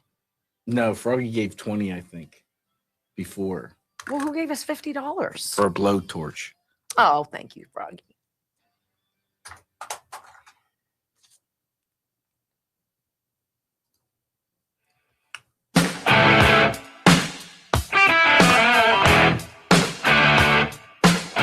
Welcome back to the Wendy Bell radio program. You can join the live video stream and chat with us during the commercial breaks. WendyBellRadio.com. Okay, so it really goes all the way to the top of the deep state.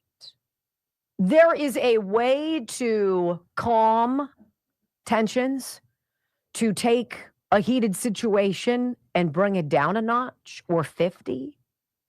And then there's a way to take gasoline, pour it all over it, and grab your Zippo. And that is what the deep state elites are doing. And it's reprehensible. But if we remove the emotion from the situation, and we can all agree that what's going on in Minnesota is an attempt to distract us from the rampant fraud and the theft of our taxpayer dollars by a bunch of people who know better, who've been doing it for years, and who've lied about it for years. And their desperation for the gravy train to never end. Because these people, it's like being a television news anchor. You get fired. What do? What are you qualified to do? Read, right? If you're a Democrat right now and you can't raise money, where do you go? How do you stay where you are? You need a flow, and they have found multiple revenue streams. And this Trump administration has systematically dismantled the majority. USAID. What do you think that was? Was it all fraud and garbage? No. There had to be a front involved in the beginning of it. We got to be doing something sort of good with that. Became very grifty. Act Blue, you know darn well what that is. That's a money laundering, money moving operation for the Democratic Party. And this Somalia stuff, all of this stuff going on with illegals, there are so many different rackets, ways to cash in California. Oh gosh, we're going to talk about it in hour number 3. You will lose your mind. It's crazy. But for Barack Obama and Bill Clinton to weigh in on this when people are getting shot and killed because of their bad decision making, I'm sorry, we're seeing the players. We're seeing the dark, deep state right before our eyes. So let's start with Barack Obama. Let's find out what this former president is saying. This is a man who a lot of people revere. I have no idea why. He's a community organizer communist who had zero skills, served 1,440 days in the Senate before the deep state chose him as their new shiny metal object and ran him out there as the new messiah, and then told you that if you didn't vote for him, you were just a racist and you didn't really have a clue about your white privilege. Got it. Or he was just a lousy candidate and an even worse president who set back race relations in this country back well before the civil rights era in MLK Jr., okay? Well before. Barack Obama urges more street protests and blames Trump for Minneapolis shooting. It tells you everything. I mean, literally, do I need to even go further? That's all you need to know. They want the violence to continue because they're in on the grift and they're worried about the voting stuff changing, SAVE Act getting passed. And then once we have voter ID and you have to show voter ID, they're cooked. The Democrats realize everything that they've put all of their money, all of their chips on this one particular number, this one particular color. It's all riding on this. And it causes Barack Obama to come out and say stupid stuff.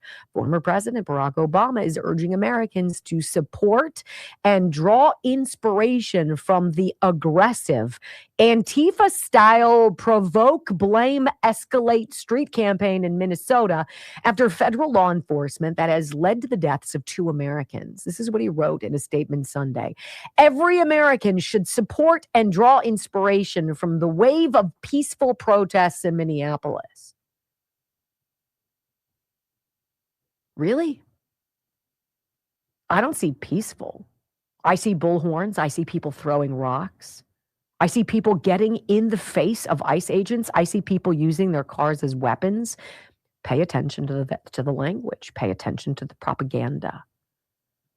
Obama wrapped his call for nationwide action against the federal government in a tone of regret, and he portrayed the street protests as defensive measures against a tyrannical government.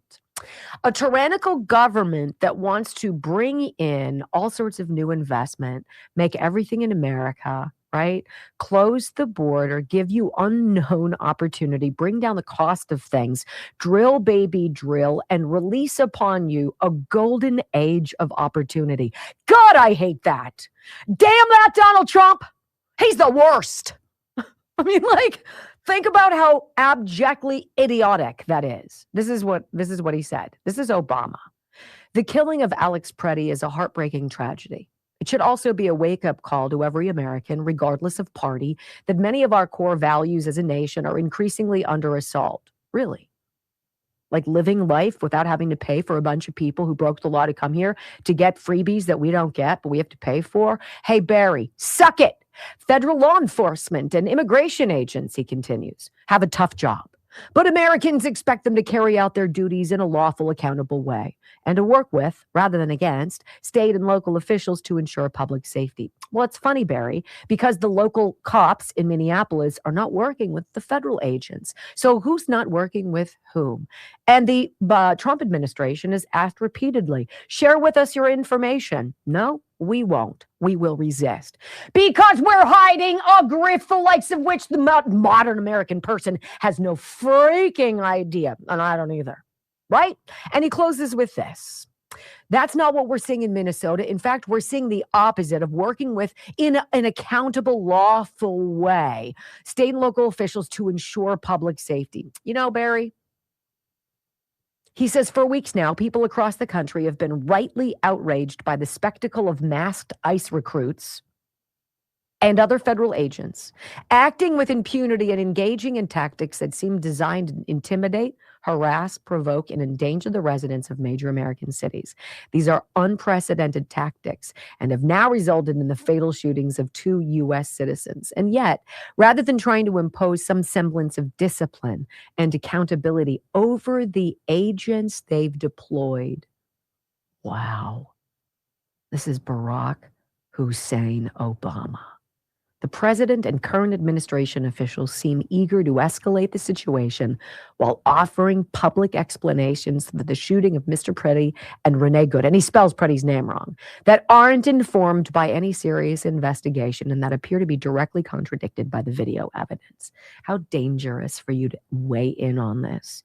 Where are you at Martha's Vineyard mourning your chef who died paddleboarding naked in shallow water? Barack, I don't think you really have much to talk about, sir. Neither does Bill Clinton, who will defy a congressional subpoena, right? He won't appear to talk about his pedophilia ways with underage girls with Jeffrey Epstein. But he will talk about this, and let's read it. Ready? Over the course of a lifetime, Bill Clinton sends out, we face only a few moments where the decisions we make and the actions we take will shape our history for years to come. This is one of them. Oh, he's hoping that more people get shot, that more violence ensues, so he doesn't have to go in and talk about what he and his filthy dirtbag wife did on that island. This is what he wrote, my statement on the horrible scenes playing out in Minneapolis and across America. Why does anybody care what you think, Bill? We stopped caring about you with Monica freaking Lewinsky. Right? Stop trying to be the moral barometer of this country, you sleazebag. In recent weeks, he writes, we've watched horrible scenes play out in Minneapolis and other communities that I never thought would take place in America. People, including children, have been seized from their homes, workplaces, and the street by masked federal agents. Peaceful protesters and citizens exercising their constitutional right to observe and document law enforcement have been arrested, beaten, tear gassed, and most searingly in the cases of Renee Good and Alex Preddy, shot and killed. All of this is unacceptable and should have been avoided. You're right.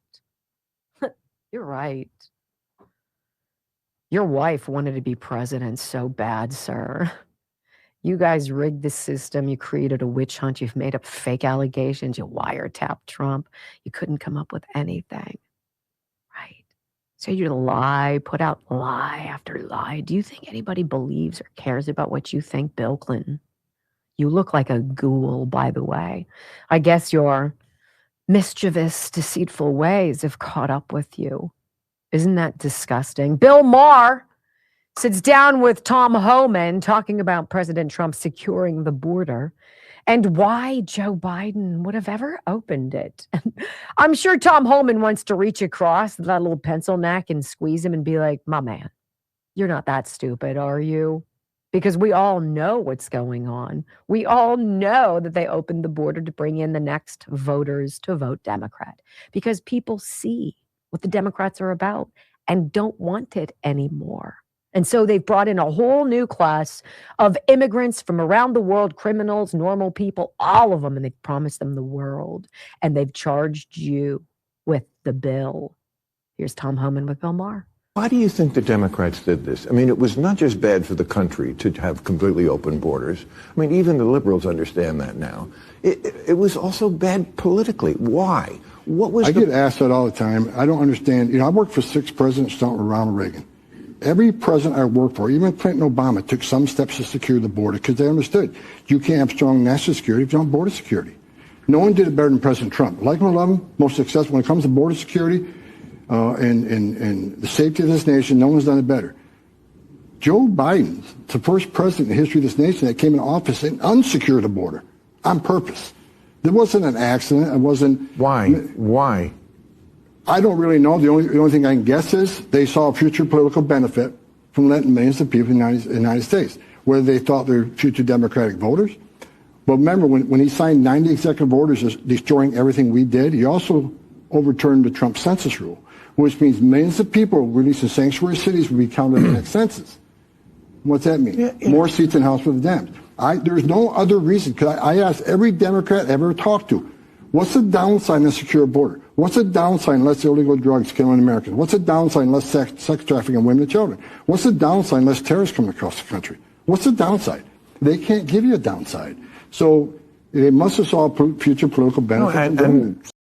It's a very nice way to dance around it. What I would have wanted to do is lean forward and look at Bill Maher's eyes and be like, my man, you're not that stupid, are you? But you did go around and telling everybody they needed to get a vaccine and wear a mask. So then there's that. It's all about importing Democrat voters, Bill. Wake up. This is the last stand. This is the Alamo. This is the protection. They don't care who gets sacrificed. Bill Clinton doesn't give a rip about Renee Good or Alex Preddy. Barack Obama doesn't care about anybody, right? Please. When we come back on the Wendy Bell radio program, these protests are a smokescreen to cover up fraud. And it's not just in Minnesota. I got a little poll for you, and I think you'll like it, as George Santos knocks it out of the park next on the Wendy Bell Radio Network.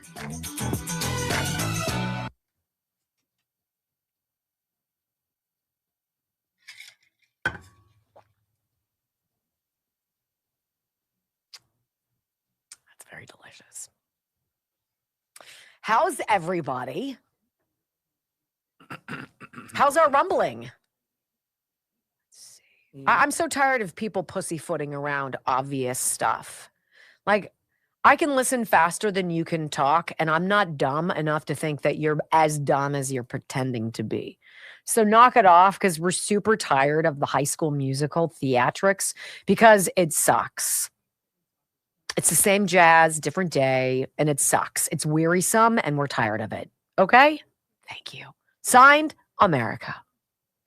Ireland contracting. Oh, I remember. This is what Diane, this is so cute. Diane Ireland sent me this when her son, Dan, joined their family business after he went through trade school and became an electrician. And she was so excited. And she wrote this with like all caps. Ireland Contracting has some great family news to share. Our son Dan has come aboard and is running our new electrical division.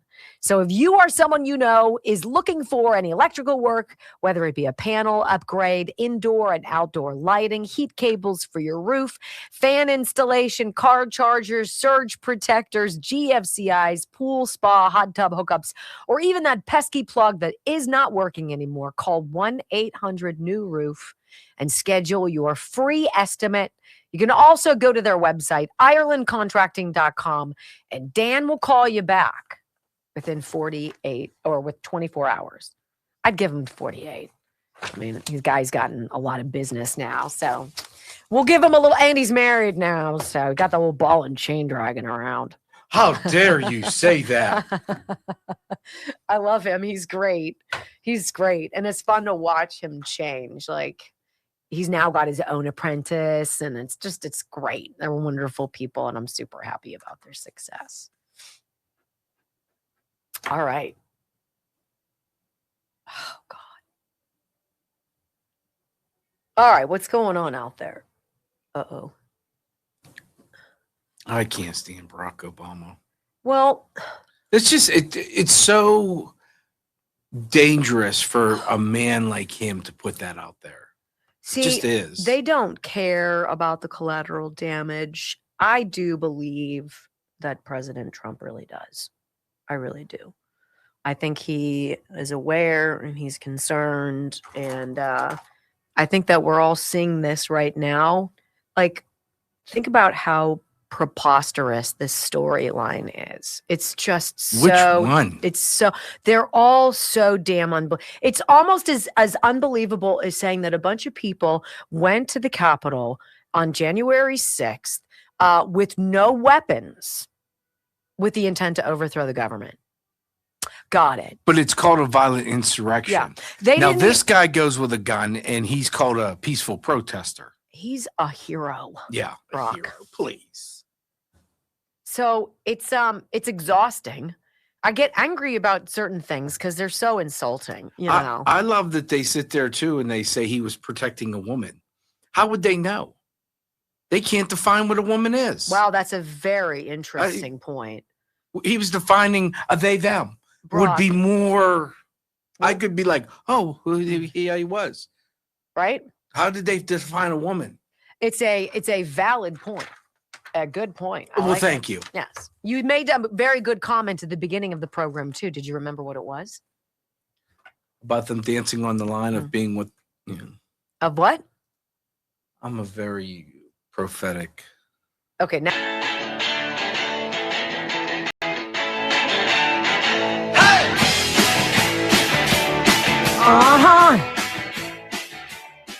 Hey, all right. So I have a very sexy night planned tonight. How you doing? Welcome back to the Wendy Bell radio program. Brock and I are all signed up. I was going to say, don't say it like that because I'm going to be with you. Creepy. Okay, Brock and I, it's going to be very interesting. We're infiltrating an indivisible, like No Kings seminar on how to resist. They might be listening. I don't think they're listening, Brock, but I'll tell you about it because the reading materials are just, wow, mind-boggling. Like, look, the thing that's scary to me is I know some of these people who are rabid leftists, and they're not stupid. You know, you're not dealing with low IQ individuals like Somalians. You're dealing with highly educated and intelligent people who are completely brainwashed. And it's so dangerous.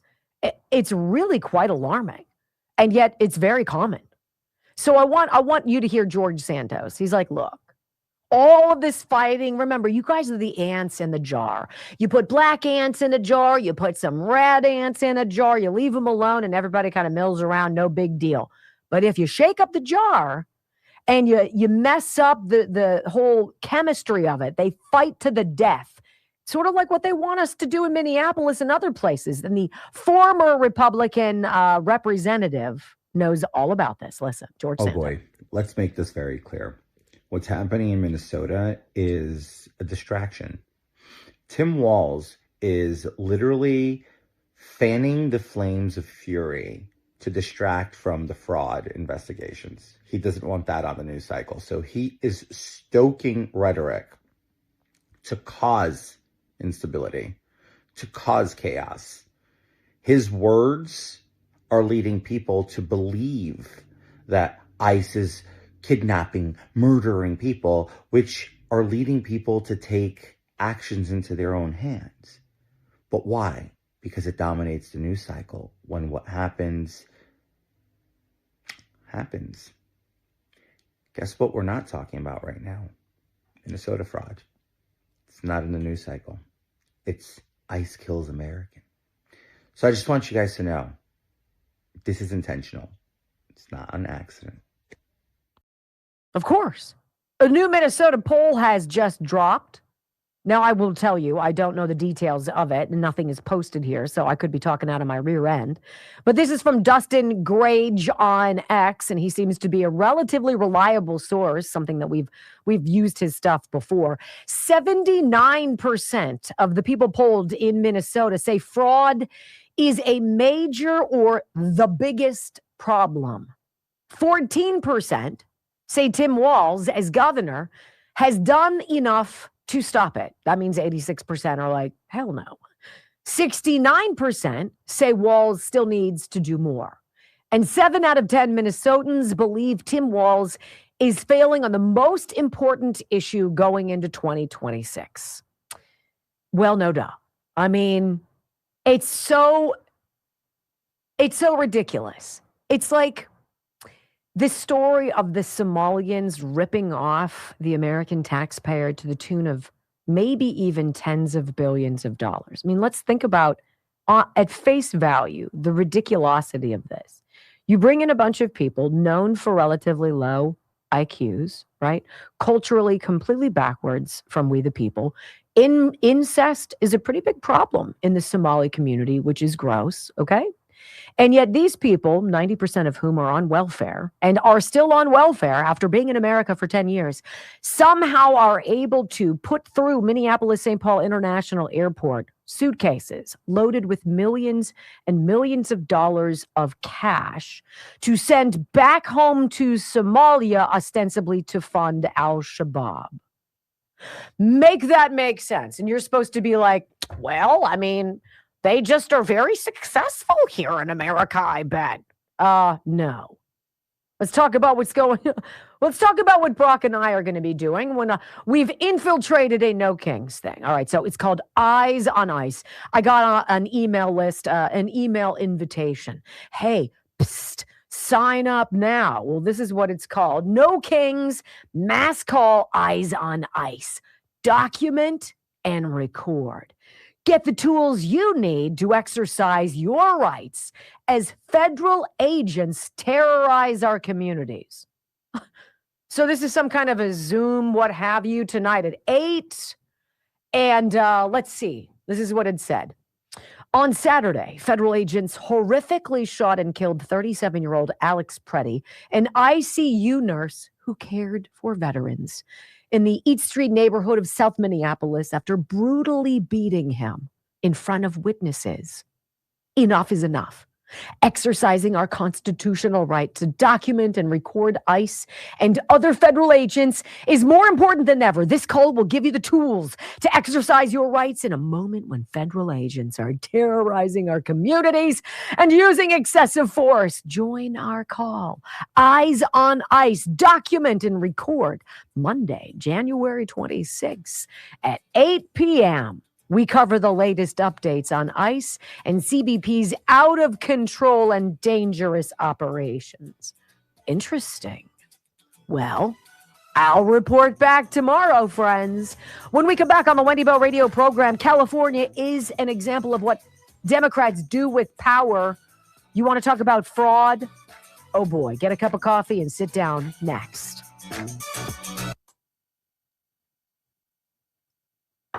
I saw it and sent it to him. I'm like, I've got to do this. Now, here's the difference between being Alex Preddy and being Wendy Bell. So there was a training seminar in our little community, and I could have gone to it. And you know what would have happened? People would have recognized me as being a conservative, as being a loud advocate of American values.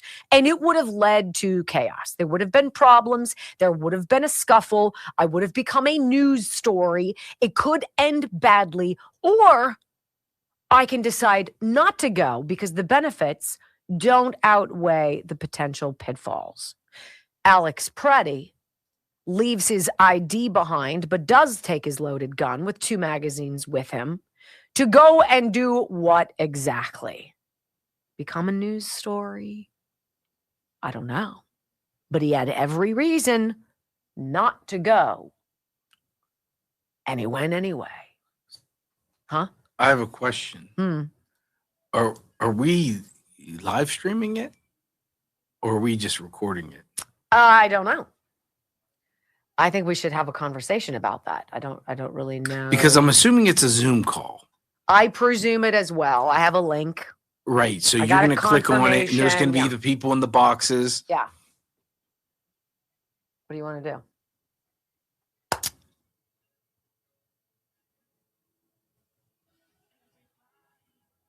I don't know. Because all I'm going to do is share your screen. Mm-hmm. We can record it. I mean, or we can just go live. Let's have you chew on that a little bit. I mean, do you guys really want to see it?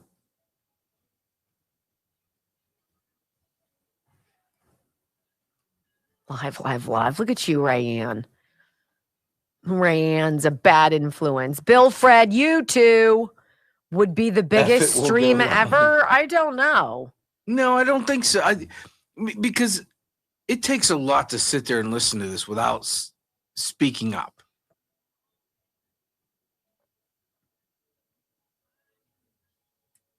Ultra, that would have been funny if I had gone to the Wilkinsburg training. Just go and tell them you're there for a Good News Friday segment. Yeah, I don't think they would fall for that. And I wouldn't lie anyway. I'd be like, you people are freaking bananas. Live stream as it's going on. I want to tell you about Dr. Dubiak and Body by AIM360.com, this blood work that he offers you. That literally, here's the problem with having a PCP versus going to a specialist if you've got something that you're significantly wanting to lose weight, right? 30, 40, 50, 80, 100 pounds. It would be nice to know what your values are right now. Like, where's your cholesterol? Where are all these biomarkers? What about all your hormones? A lot of these things tell the story. Do you have problems with gluten? Do you know if you have problems with cheese? Blood work tells you an awful lot. This particular blood test that Dr. Dubiak does is bonkers. It's 65 different biomarkers, hormones out the wazoo. And from that, he can be like, okay, now we know what makes your body tick. What helps you lose weight and what helps you not lose weight. And we're going to create a program just for you. And it's intense. You're going to have to stick to it. But if you're serious and you stick to it, you're going to lose a butt ton of weight. And you're going to shrink before your very eyes. We all watched Brock do it, 70 pounds. Body by AIM360.com. You are not going to get this comprehensive blood workup for $199 anywhere else. And it is from that blood test that, boom, you bounce into a program, and that's where the process begins. So if you're tired of it, you need help, and you're like, finally, I need to clear, you need to shock your system, 412-227-9255, Body by AIM360.com, Advanced Integrative Medical. That's AIM. Body by AIM360.com. The people I've watched, the befores and afters, the people I've seen who've lost literally more than 100 pounds. And then you've got the tools for life, right? It's not like you could do it once and you're like, oh, what was that again? It's all there at your fingertips. It makes sense. It works. Body by AIM360.com. Don't call today. They're closed. Yes. I think everybody's closed. Yeah. Right? Well, everybody but Wendy Bell Radio. Well, I'd risk life and limb to get in here. what's my motto, Brock? Don't give Brock a day off. Right. It's my motto, Brock. Work when everybody else is off. Mm-hmm. Why?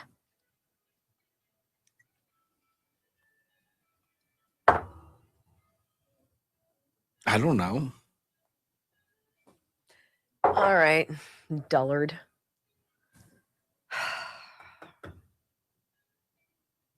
Now, will your name show up on the Zoom call?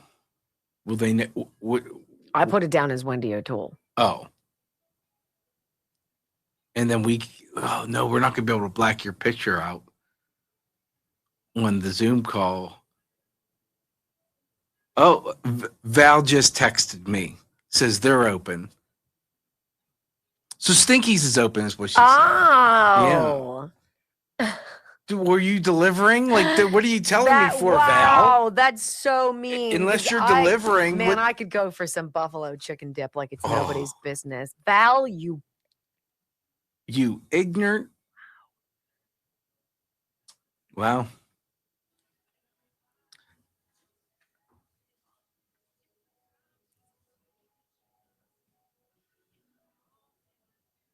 Mary Beth just texted me, am I going to see you tomorrow at 6 a.m. to work out? And I'm like, I'm at work today. I can make it block and a half to your house. Even if I have to slalom my way there, I'll put on my cross-country skis. We'll make it happen, baby.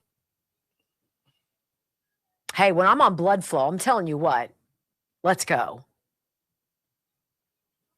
I'm going to be I'll stay at ripped. home and work while you're working out.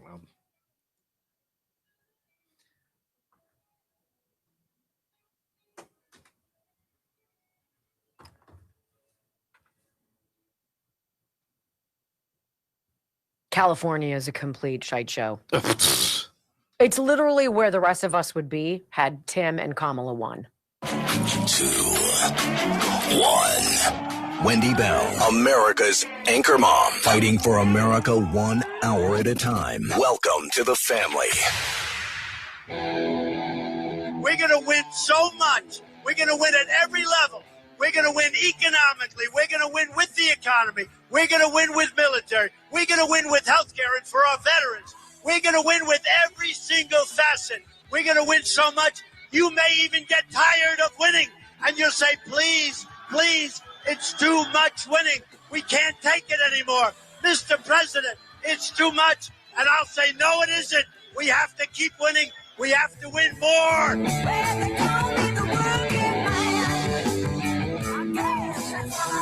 We're going to win more. 3 hours of bold truth and excellence. You've just signed up for the WVR Army. Strap in. This is the Wendy Bell radio program.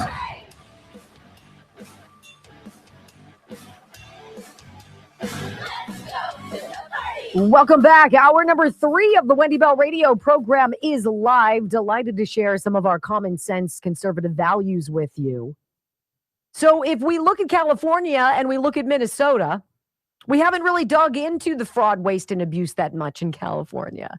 And you can imagine with 39 million people, all of that money and not really any Republicans at all serving the people of the state of California. What do you guys think is going on there? Do you think everything's on the up and up? No, taxes are out of control. Housing is unavailable and unaffordable, right? The cost of living is an absolute bear. The services you get are lackluster. The schooling is poor.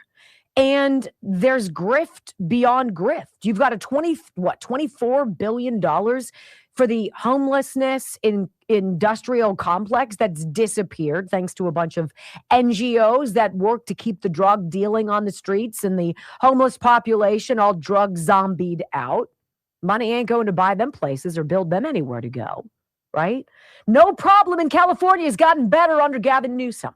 And if you think the Somali stuff and the fraud and all of the daycares and the autism centers and the transportation services and the home health care garbage that doesn't exist though the American taxpayer has been fleeced to the tune of what? How many tens of billions of dollars? You think that's just, it's just Minnesota. I mean, it just sort of happens there. No, I mean, it's all over the place. See, California treats illegals better than they do citizens. And it's about time that the people of California realize there's a reason it's so painful and cost prohibitive to be there. This is Dr. Oz, all right? So he's on the All In podcast. This is that billionaire podcast with Sean with Polypedia. And the other guys, well, they're at Davos. So this is last week. And before they pack up from the World Economic Forum where all these elitists are hobnobbing and Trump has dropped the gauntlet and he's like, look, we're not doing your standard form of government. We're taking it back. It's all about MAGA. It's all about America first. And if you're not with that, then suck it, right? Dr. Oz sits down in this podcast and he's like, what we have uncovered in California would make your face melt off. He's like, look, California, Gavin Newsom charged the federal government $1.5 billion to give illegal aliens in the state free health care. How's the Californians' health care? How are your premiums? How's your deductibles? That good? How's your health care? You getting right in to see your PCP? You're getting right in with doctors who are super jazzed to see you and they spend a lot of time and they make you feel like you matter and they really drill down into what's going on, right? No, we'll see you in July is probably what you're hearing. That's not what they're getting in California if they're illegals. Listen to Dr. Oz. Wow. Let's talk about illegal immigrants. So Gavin Newsom was giving us a hard time for threatening the health insurance of illegal immigrants. Just to be very transparent, if you're on Medicare, you don't get free dental, you don't get free vision. You do if you're an illegal immigrant in California. This is the infuriating part. So anyway, so you got taxpayers in New Mexico, right, which is a blue state but a poor state, paying extra tax dollars to the federal government that are recycled back into LA to deal with the fraud that I'm talking about. So illegal immigrants, he's mad. We're horrible people. We're Republicans. You have no conscience. You have no heart.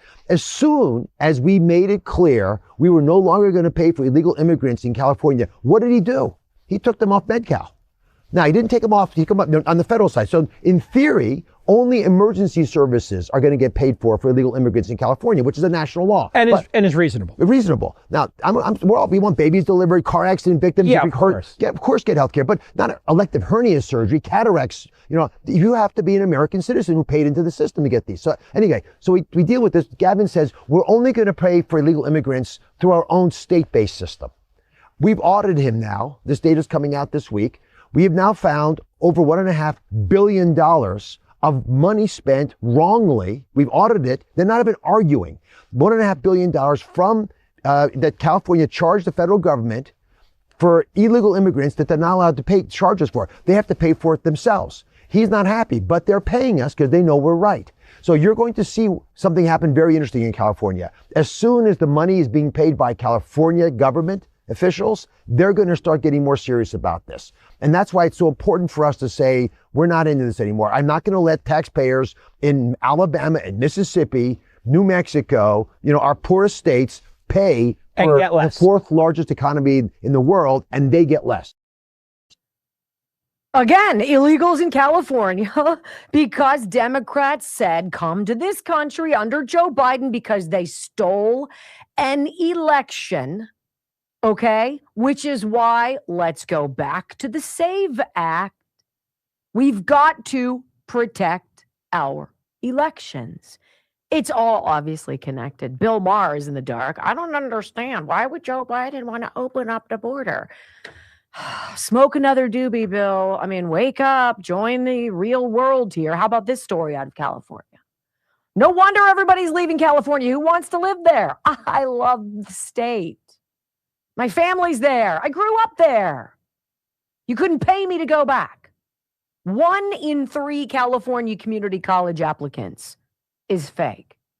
This is the layers upon layers of grift and graft. Think of it as a wheel.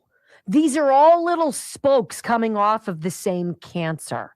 California's community college system has a responsibility to educate students, safeguard taxpayer funds, and provide affordable pathways to upward mobility. But instead, it has become a case study in how public institutions collapse when verification is optional, enforcement is politicized, and fraud is treated as collateral damage.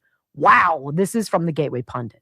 Roughly 1 in 3 applicants to California's community colleges, about 1.2 million individuals, is believed to be fraudulent. These are fake students, many operating overseas, enrolling in online classes, submitting AI-generated assignments, occupying limited course seats, and collecting state and federal financial aid intended for real students.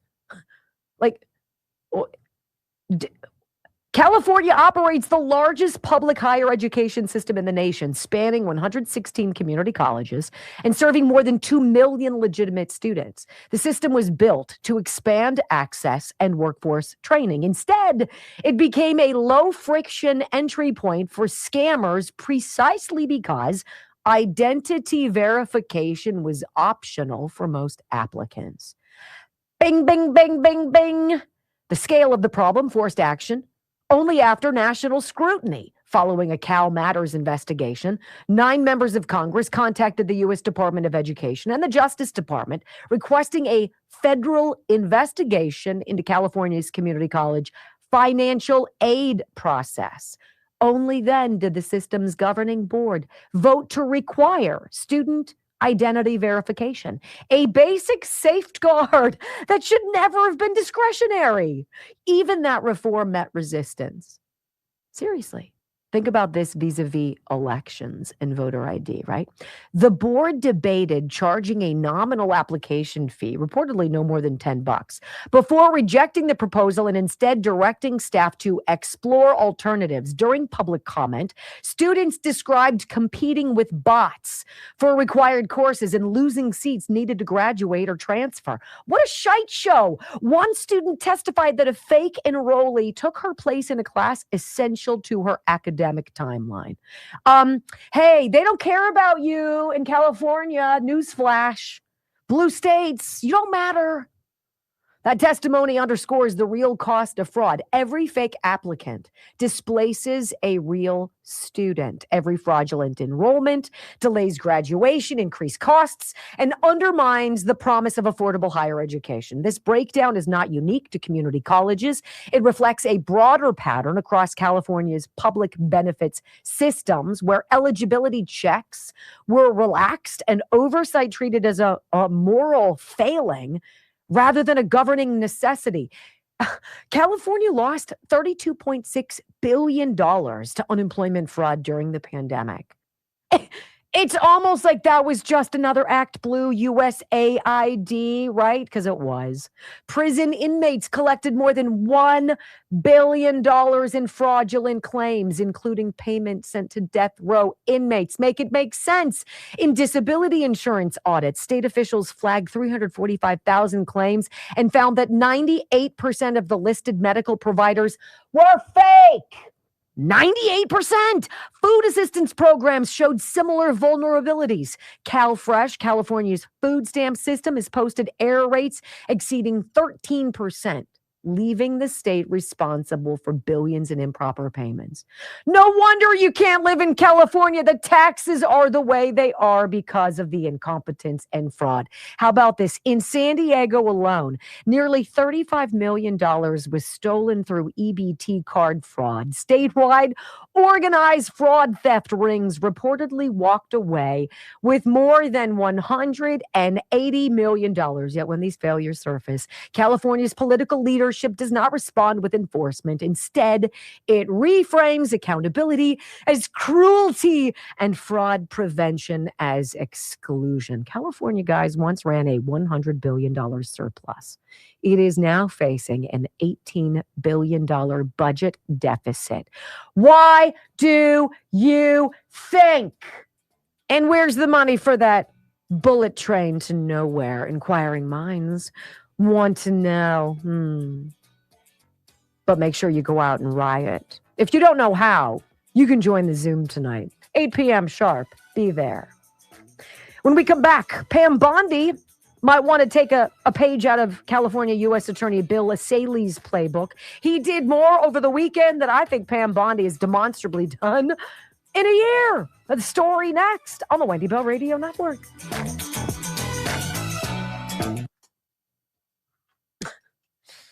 Oh, I'm a little fussy. and yet I look at my sister and her family. And the more you make, the more you give away to what? And you're on a hamster wheel. And the hamster wheel, it's rolling through oatmeal. And you're like, well, we could be honest. I blame Trump. It's all Trump's fault. Trump's ruined everything. Our economy sucks. I hate Trump. Trump. Well, then you're stupid. Wayne's trying to get on live streaming that. Where do I get the link? Let me see if I can. Let's see. I mean, if it's possible to do it, I say live stream it. They want their word out. Okay. We can come on for like 5 minutes before while they sit up and. Okay. That's what we'll do. Hey, More Gains Fitness. There's something to be said about wanting to find your body again in the privacy of your own home. Some people don't mind going out and sweating and, in public, in the gym, working out with other people. They're inspired by seeing other people do things they learn by other people. Some people like to be private. And if you're one of those private people and you're really ready to lose weight and you're willing to give it a 90-day go, like no cheating, no fudging around, real deal. I'm going to watch what I eat. It's going to be serious. And I'm going to exercise. And I'm going to exercise almost every day. Then you got to join Ignite 90 from Kelly Morgan and More Gains Fitness. You can do it online. More Gains, MORGAINZ, fitness.com. She's got the gyms here in Pennsylvania, Somerset and Cambria counties, 4 of them. I don't know why you wouldn't join. I would join if I was nearby. 100%. 100%. If you are, moregainsfitness.com. But this process is really easy for people, and they're having a lot of success. 90 days, and you're going to lose weight, lose fat, lose inches, gain strength, gain confidence, and gain a completely new figure before you are what? Celebrating Easter. Let's go. Moregainsfitness.com. I'll show it to you again. Look at that.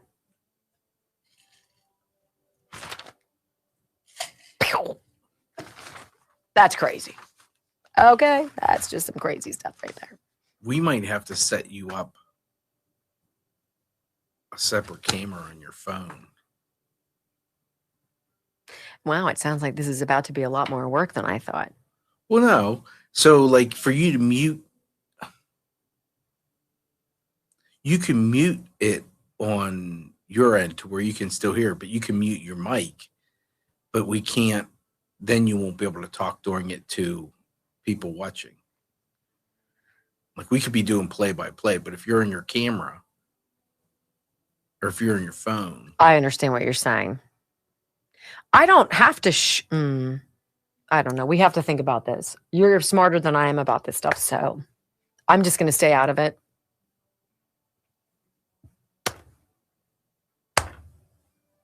I'll be ready.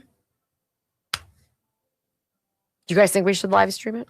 See, here's the thing. What you guys don't understand. Sure, she can show, but if she shuts her camera off for that, we're sharing the screen. It means the camera's shut off for the stream too.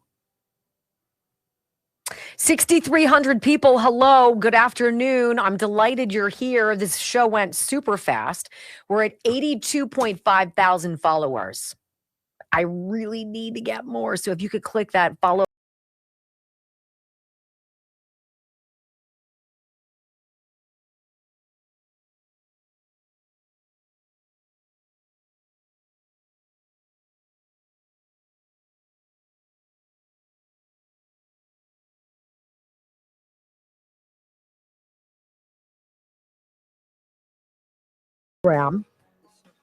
So there's a U.S. attorney in California. His name is Bill Saley.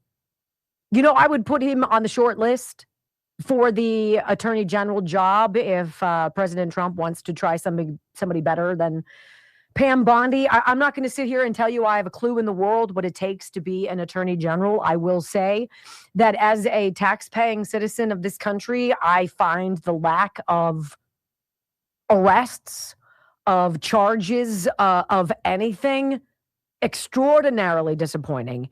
And quite frankly, it pisses me off. Because it seems like no matter what happens, if you're a leftist, you get away with whatever the hell you want to get away with impunity. If you're on the right, they can make up charges against you, right? Create fake news, spy on you, hunt you down, tell you put you in prison and throw you away and call you a terrorist. Okay? So Bill Essayli has done something pretty remarkable. And I want you to hear that. He arrested this guy, a scumbag, okay? A scumbag guy who has been defrauding California taxpayers out of $23 million that was meant to create homes for the homeless. $23 million. Build no homes, but he did cash in, and boy, is he living the high life. I want you to hear this report. Matt Finn is a Fox News reporter, and he shows us where California's homeless money is really going. Again, think about the wheel. Think about all the spokes. You got the junior college scam, right? You've got the illegal aliens charging everything, getting everything for free. All these things going on in California, in addition to this one dude who scammed $23 million from California taxpayers. Here's Fox. Say this man was contracted with the city and county of Los Angeles to house and feed up to 600 homeless people, but instead he was misusing tens of millions of dollars to live a luxurious life. Exclusive Fox video shows the Fed's early morning bust here at the LA mansion. 42-year-old Alexander Suker was arrested. Suker's $125,000 Land Rover was also seized by law enforcement. The Feds say Suker defrauded the city and county of LA out of $23 million in taxpayer dollars for not only his mansion and car, but a second home in Greece, luxury vacations, designer clothes, and private schools. He was living the high life while the people suffering homeless on the streets with no shelter, no food, they're living out in the streets. People are literally dying. And this guy is out vacationing, buying homes, buying Range Rovers, and going shopping. Prosecutors say Suker was supposed to provide 3 nutritional meals a day to the homeless, but during one inspection, Suker only had canned beans and ramen noodles on hand. The feds say Suker lied about various aspects of abundant blessings, including fake vendors, facilities, and the homeless actually getting meals. The U.S. Attorney's Office in L.A. says they are actively investigating at least 12 other similar fraud cases here in California. First Assistant U.S. Attorney Bill Essayli says there's a tremendous amount of fraud in this state and that today's bust of one man who misused $23 million alone may show how little oversight there is. California was pushing this money out quickly.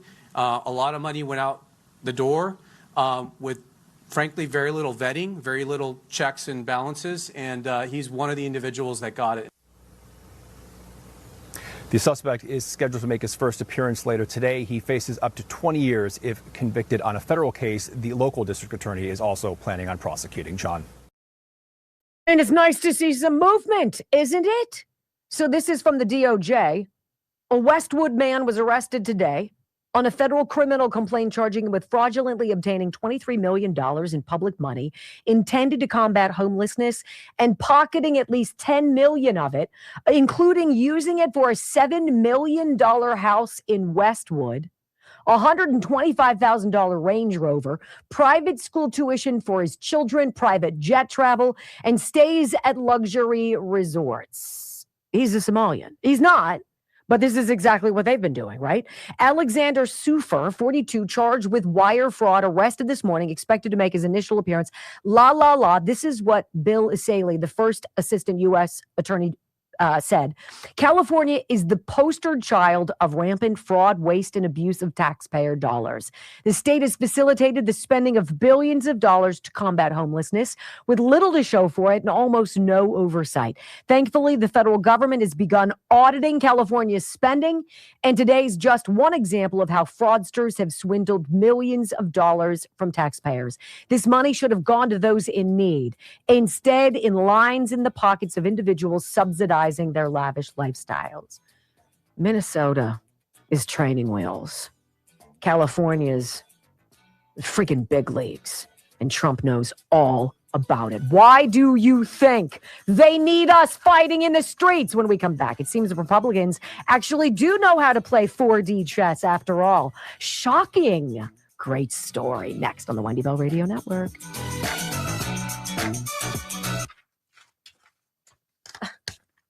One dude, $23 million.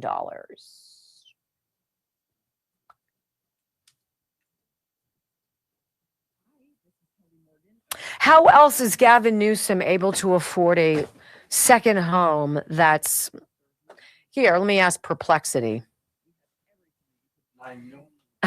How much money is Gavin Newsom's second home? Let's see. Do you know what normal people go through? You do, to have a second home? Right? Most of us can hardly scrape to afford one. Purchase, let's see. Newsom's primary residence is his $3.7 million Pacific Heights condo in San Francisco. He just bought a different one, a 3,400 square foot Spanish style mansion featuring 5 bedrooms, 3 bathrooms, a pool, and modern upgrades on a half-acre lot. Ain't no way, friends. It's $1.5 million. I guarantee you Perplexity is blowing sunshine up the skirt I'm not wearing. Let's joke. We'll go to X. X will know. Gavin Newsom buys new home. Gavin Newsom, new home expense. Let's see. Oh, 9.1 million. Perplexity, do better. Here we go. Newsom bought a $9.1 million mansion in Marin County. Oh, look at that. It's just across from the Golden Gate Bridge. Now, unlike Nancy Pelosi, I'm not so sure he's got all the deets on the insider trading, but he does have all the access to the bullet train money and all sorts of other stuff. What do you think's going on there? Right? What do you think's going on there? How's Rob Bonta doing, their AG? Is he in hot water yet? Dirtbag. And yet I talked to my dad about these things, and I'm like, hey, Pops, what's going on? He has no idea. I think the people of California have been beaten so freaking relentlessly that it's like I can't even look anymore. I can't even look anymore. I don't even want to read the LA Times. I don't know why you would read the LA Times, but anywho, did I get everybody, Brock? I think I did. I think you did too. I am so I mean, if you really think about it, you're like, man, she is really talented. I know. All right, so my mind is churning about 8 p.m. Something tells me I'm going to need to have a beer during that. If I can get in through your link, yes, I can run it off of one of my computers and I can put us both on StreamYard. Okay. And mute that camera and mute that mic. I have to think about it. Oh, I'll definitely be drinking beer. And my original flavored dots. I tried the buffalo. Did I tell you that? No. Yeah, it was like buffalo, buffalo, buffalo. I didn't taste the pretzel. All I tasted was the buffalo. There was no pretzel taste to it. Really? It was disappointing. I could have just put Frank's Red Hot on my finger and licked it off, which I like Frank's Red Hot. It was just a little, I don't know. She put such a big thing about it. Like, this is going to be great. They're you can't fantastic. trust. You're talking about Demanda, right? Yeah. You can't trust her. No. It was just. Whatever. I put it on, it's the third flavor. Like, I would go original. The honey mustard's really good, too. Because you can still taste the pretzels. Oh, yeah. Well, I wouldn't eat that. But you could put Frank's Red Hot on it. People who know. This is our Second Amendment commemorative gift. This is the second of 3. First one is sold out. Second one is Clarence Thomas. North is still North. It's printed here. This is all beautifully done. This is at wendybellradio.com. The gift for the gun enthusiast. Did you see that funny thing? The meme that was out during the snowstorm, Brock, that said men make good decisions. You could either, in 9 months, you could either be changing a diaper or going hunting. It was basically saying you probably don't want to have sex during Snowmageddon because what do you want to be doing? Which one? I had to laugh at that. I don't know what made me think about that. Anyway, this. Apparently the mugs will be done soon. There's no picture of this on the website because you just don't go around promoting that sort of stuff. It's not lawful. So that's the Second Amendment commemorative gift that we're offering. And the third one is going to be, the first one was the Second Amendment. Second one is this. And the third one is what? The pledge. So, and the mugs will be done soon. I'm thinking. Yes, Jolene texted me and showed me yours. And I wasn't invited is printed in it. Sort of like school board chalk font. Like, I wasn't invited. Let's make fun of Brock. Because why not? Like, I'm not making fun of you. I'm just saying you're annoying because you always say you weren't invited. So, whatever. Mine should say fabulous, but it doesn't.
Program. Sometimes I look at the Democrats or the Republicans in Congress, and it's frustrating because of the 212 of them or whatever the number is in the House, that there are some that are really good, decent people. And there are some who are not. There are some who have been there way too long, who we don't agree with, who don't represent our values, who don't vote consistently with the idea of making America great again. Now, I don't know why anybody in his or her right mind would find the acronym MAGA in the slightest bit offensive or something that they wouldn't be down with. Making America great again is a big concept, right? And it involves a lot of moving parts. And if you pay attention to what the Democrats and the rhinos are doing, they want to slow down the progress.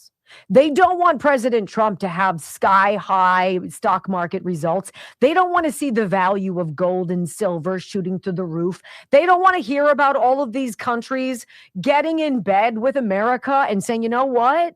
Because of those tariffs, which we can't afford, we're going to build our stuff in America. And you know what we're going to do? We're going to use American-made products. We're going to use American workers. And we're going to sell in America. Well, what does that do? Does it do it overnight? Do you see instantaneous changes? No, but my goodness. When you have to revise upward the earnings from the third quarter from 1.5% to 4.3%, ladies and gentlemen, that's freaking mind-bending. That's 1 year of a businessman and not a politician being in charge of the United States of America, right? And so Democrats are getting ready to do this dirty game. We can all agree that if there is one, or I will say this, and I hope you agree because I believe it's the truth. If there's one thing that we get accomplished before the midterms, we have to pass the SAVE Act, okay? We have to pass the act which guarantees, it's the Safeguard American Voter Eligibility Act. And it's so basic. If they had done this to some degree in California, you wouldn't have the grift in the community college fraud system that you have. Make people prove they are who they say they are. ID. The only reason Democrats and rhinos would be against voter ID is because they need to cheat to win. Period. It does not get more complicated or nuanced than that, right? Any more than it's complicated that Nick Shirley would go to the, Quality Leering Center that has gotten, millions and millions of our taxpayer dollars when they're clearly not helping children leer. All right? So if Senate Democrats decide to shut down the government, and look, they've got until, the end of this week? They got January 30th. You got to pass all of these things. You got to make sure all of your funding for all the various divisions of the government are under wraps, right? Now, the Democrats and Republicans want to squeeze through something like 7,000 various earmarks. Pork, garbage, billions of dollars, $60 billion worth, right? Anna Paulina Luna, Congresswoman from Florida, has a wonderful strategy. If Senate Democrats try to shut down the government on Friday, Anna Paulina Luna and a group of Republicans is going to force them to pass the SAVE Act in order to reopen the government. This is a kind of game of chess that apparently Chuck Schumer is not so good at. Listen to her explain to you the plan, which was not on my bingo card. The reason why dozens of Democrats voted for some of these bills is because there was some not so good stuff in it, which is ultimately why you did see a few of us hold our votes on it. But what I will say is that they kind of move in a block. So the votes as a whole for these appropriations will now have to go back to the House because they're going to reject it in the Senate. Yeah. But that actually allows us to pull this procedural procedure, which would allow us to essentially force the Senate at the same time to stick the SAVE Act in that if they want their appropriations to pass. I also think going into a midterm that the Democrats don't really have the ability to explain to their voters why certain things aren't getting done. They're trying to make this about ICE. Look, let's be real. What's happening in these sanctuary cities, which is exactly what this is the governor's using this as an effort to really try to make it look like there's an overreach of federal government, when in actuality, the governor is the one that's responsible for all this because they're intentionally ordering law enforcement to stand down and not assist with any of this. And so I actually do think that this is kind of a game of chess that Chuck Schumer is not so good at. And so we will, again, be pulling this procedural maneuver in an effort to force the vote in the Senate, and we're not going to budge. And I promise you, we'll win this fight. So Anna Paulina Luna warning of a potential showdown in Congress, saying she has the votes to halt House business if the Senate does not act on the SAVE Act. Like, I don't know what John Thune is doing. I don't. I do not know why Michael Whatley, the new RNC chair, would endorse Tom Tillis, one of the ultimate rhinos. You begin to see, though, how you need to separate the wheat from the chaff, right? The wheat being actual MAGA Republicans and the chaff, the rhinos, who long ago wore out their welcome and do more danger than anything. In a post on X, Luna said that if the Senate fails to either pass the SAVE Act or schedule a vote before lawmakers return, she's prepared to move forward with blocking the House floor. She accused members of both parties of stalling on election integrity, right? While prioritizing legislation that they believe will help their reelection prospects. We're not going to play games, she wrote, arguing that many Republicans want the House floor open only to advance messaging bills for campaign purposes. They are running to stay in office. They are not running the Congress. They are not voting for what's best for us. It's so obvious. And if you don't pass the SAVE Act, right, which requires proof of U.S. citizenship for federal voter registration, then what are you admitting? You are admitting that you need to cheat to win. And Luna framed the opposition, largely from Democrats, as blocking a vital reform, calling election integrity the most important issue in this country for the future of our nation. And she warned no more games, tying it to President Trump's push for national voter ID before the 2026 midterms. Now, that's it. That's the deal. That's the focus. If you pass the SAVE Act, all of this stuff that is stolen election and Joe Biden governing in a hyperbaric chamber and letting Barack Obama destroy this country and flood us of 20 million people, they have no idea, including 500,000 children. They have no recollection. They don't know where they went. No memory. It's like memory hold, right? They need these people to vote. This is it. They must hold on until November to get them to vote. Do I think things are going to get better? No. They need them to get worse. So the SAVE Act doesn't pass. I want you to hear the sound of the day. This gentleman absolutely nails it. He's like, you know what? All of you leftists out there who lost your minds over the virus and forced us all to wear masks and show proof of vaccination, but now are against voter ID, you can suck it. So let me get this straight. You expected me to prove that I was vaccinated with a card before I could walk into some establishments. Yet you don't think people should have to show proof that they are actually citizens in this country? Especially if they can't even speak the language or read it? Got it. You forced everyone to wear masks. Literally forced everyone to wear masks. And now you've got the nerve to sit here and tell ICE agents that they're not allowed to wear them? Bro, are you okay? Are you people that call yourself Democrats okay at this point? We're watching you consume yourself. Leftists don't even want to be associated with liberals anymore. Yet liberals are the ones screaming the loudest, you idiots. It's truly mind-numbing when you see them run themselves in circles, right? This is why you have two former presidents, both deep state hacks, Bill Clinton and Barack Obama. And they knew when Trump was elected the first time, oh no, we got to derail this guy. And how much did President Trump accomplish in his first term, despite all of the TNT, all of the dynamite that they put in his path, all of the garbage lawfare, all of the, what? Impeachment 1, impeachment 2. Oh my God, Russia. How about that phone call with Zelensky? All the outrage. This guy, the guy that you and I saw, past all of his foibles and all of his personal defects that people love to nitpick.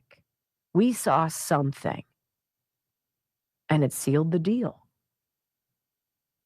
Love of America. Love of you. Love of the American way.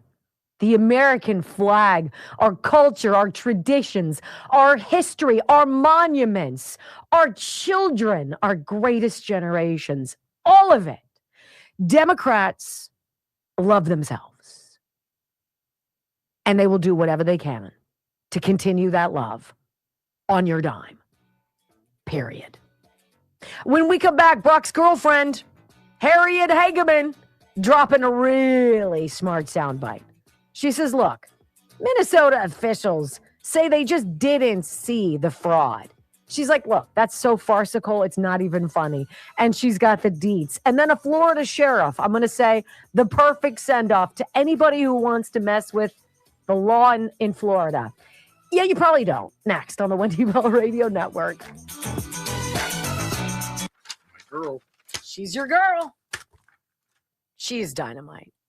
I will tell you that. Dynamite. So Joe got these oranges at the store. They're so good. what are they called? Sumato or Kumato, or he's going to text me and be like, that's not what they're called. They're called oranges. No, they're really good. Sometimes they're like, meh. These, So in our family, the joke is, when it comes to picking fruit, only Joe can do it. I'm like, really? Mm-hmm.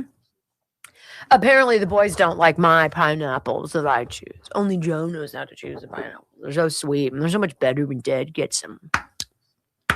Well, Dad can cook dinner for you every night, too, if he wants. Wow. How about that? Therapy with Wendy. I can solve this problem real quick. Yeah. Oh, my goodness. How's Dad's bowl of cereal? Actually, he cooked dinner last night. Cheesesteaks. Well, he made some soup, cold soup one time. His soups are phenomenal.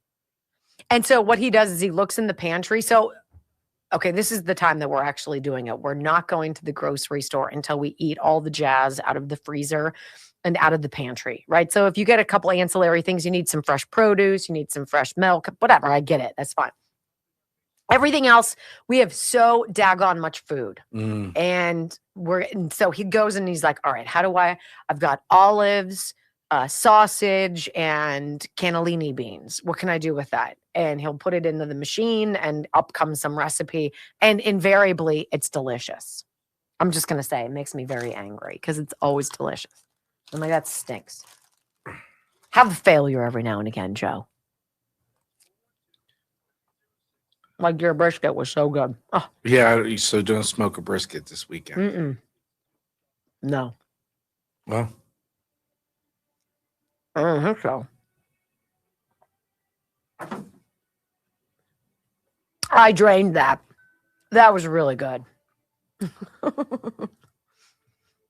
All right, where are we ending? 6,300 of you, almost 3.05. Let's go. Okay, so I'll tell you guys right now, I just got a message that just popped up on my. We don't pre-order magazines. So when they come out, they come out.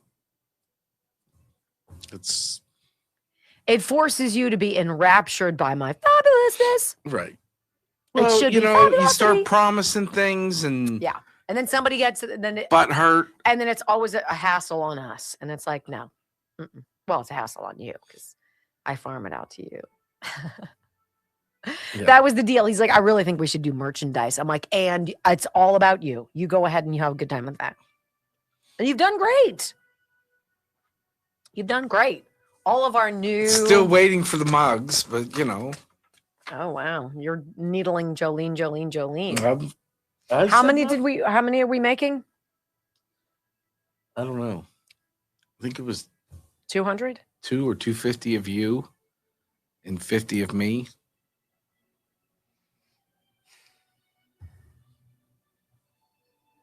You'll sell the 250. Someone here. Sounds like it. Wow. Someone showed up. Where's your firearm? I don't have one. What? Yeah, no, not me. If you heard a loud bang, I fell out of my chair. Hey, 8 o'clock tonight, we're going to try to live stream this thing, okay? See, if you click the follow button, you'll get a notification.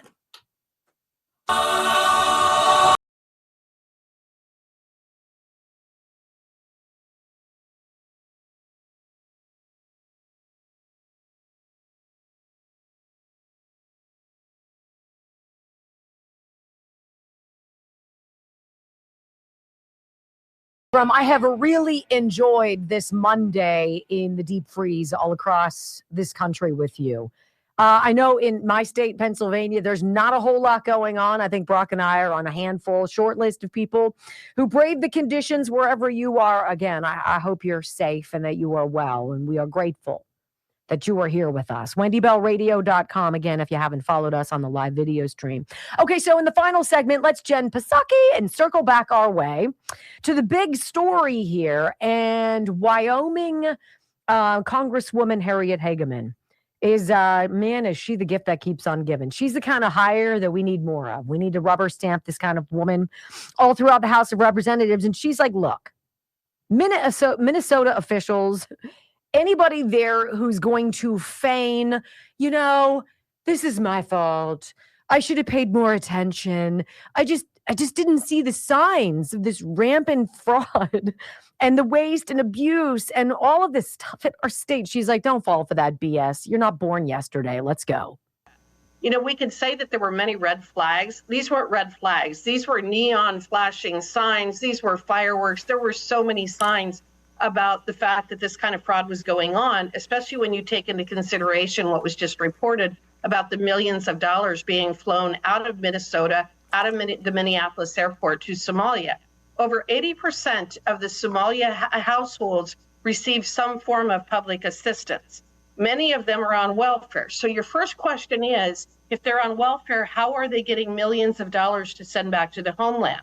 Number one. Number two, if they're on welfare, why do they need childcare? They're not working outside of the home. Why would there be this number of Somalia childcare centers?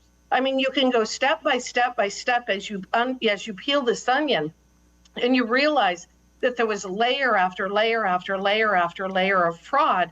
And everybody in the state of Minnesota that was responsible for actually ensuring that this money was appropriately spent basically said, well, I don't know. It never occurred to me that there could be fraud here. You think about it and you just know that the level of corruption here is probably one of the largest frauds that has ever been perpetrated against the American taxpayer and the state taxpayers in Minnesota. And if you think about it, the whole Somalian thing, you bring over under the guise of civil war, escaping civil war in their country. You bring them over and you settle them, Minnesota, which is like the antithesis of Somalian weather, right? And then they multiply and multiply and multiply because the Muslims are allowed to have what? Multiple wives, have as many kids as possible, because all those kids then can be autistic. And those autistic kids who really are going to need fraud. They're going to need the autism services, right? And that's why every single Somalian child in the state of Minnesota, it's so weird. Something's in the water, like everybody's autistic. What's going on? It's like we couldn't possibly put it all together. And the people were like, I had no idea. Right. Well, I wanted to leave you with, Brock, you love this guy, and I think you would have been crestfallen if we hadn't highlighted it. Yeah, I think he just points out, if you're going to go out and protest, that here are some of the rules and be careful. Right. And so this is the difference between protesting in a sanctuary state, in a sanctuary city like Minnesota, where the local law enforcement will not work with the feds to enforce the law. Chew on that and don't ever let that flavor leave your mouth, right? Or you can go to Florida and other red states. And if you do and you want to protest, you should probably know that they do things a little bit differently there. So just here's what he said. This is a sheriff from Florida. Go ahead. If you resist lawful orders, you're going to jail. Let me be very clear about that. If you block an intersection or a roadway in Brevard County, you are going to jail. If you flee arrest, you're going to go to jail tired because we are going to run you down and put you in jail. If you try to mob rule a car in Brevard County, gathering around it, refusing to let the driver leave, in our county, you're most likely going to get run over and dragged across the street. If you spit on us, you're going to the hospital and in jail.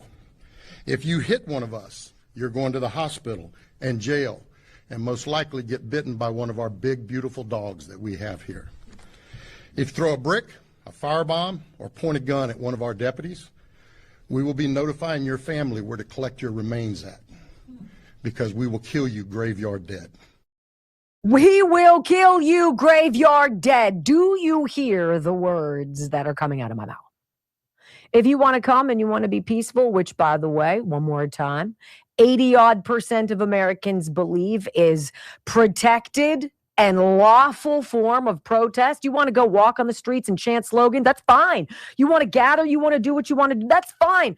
But when you get in our way and you try to put us in danger, we will shoot you and we will kill you.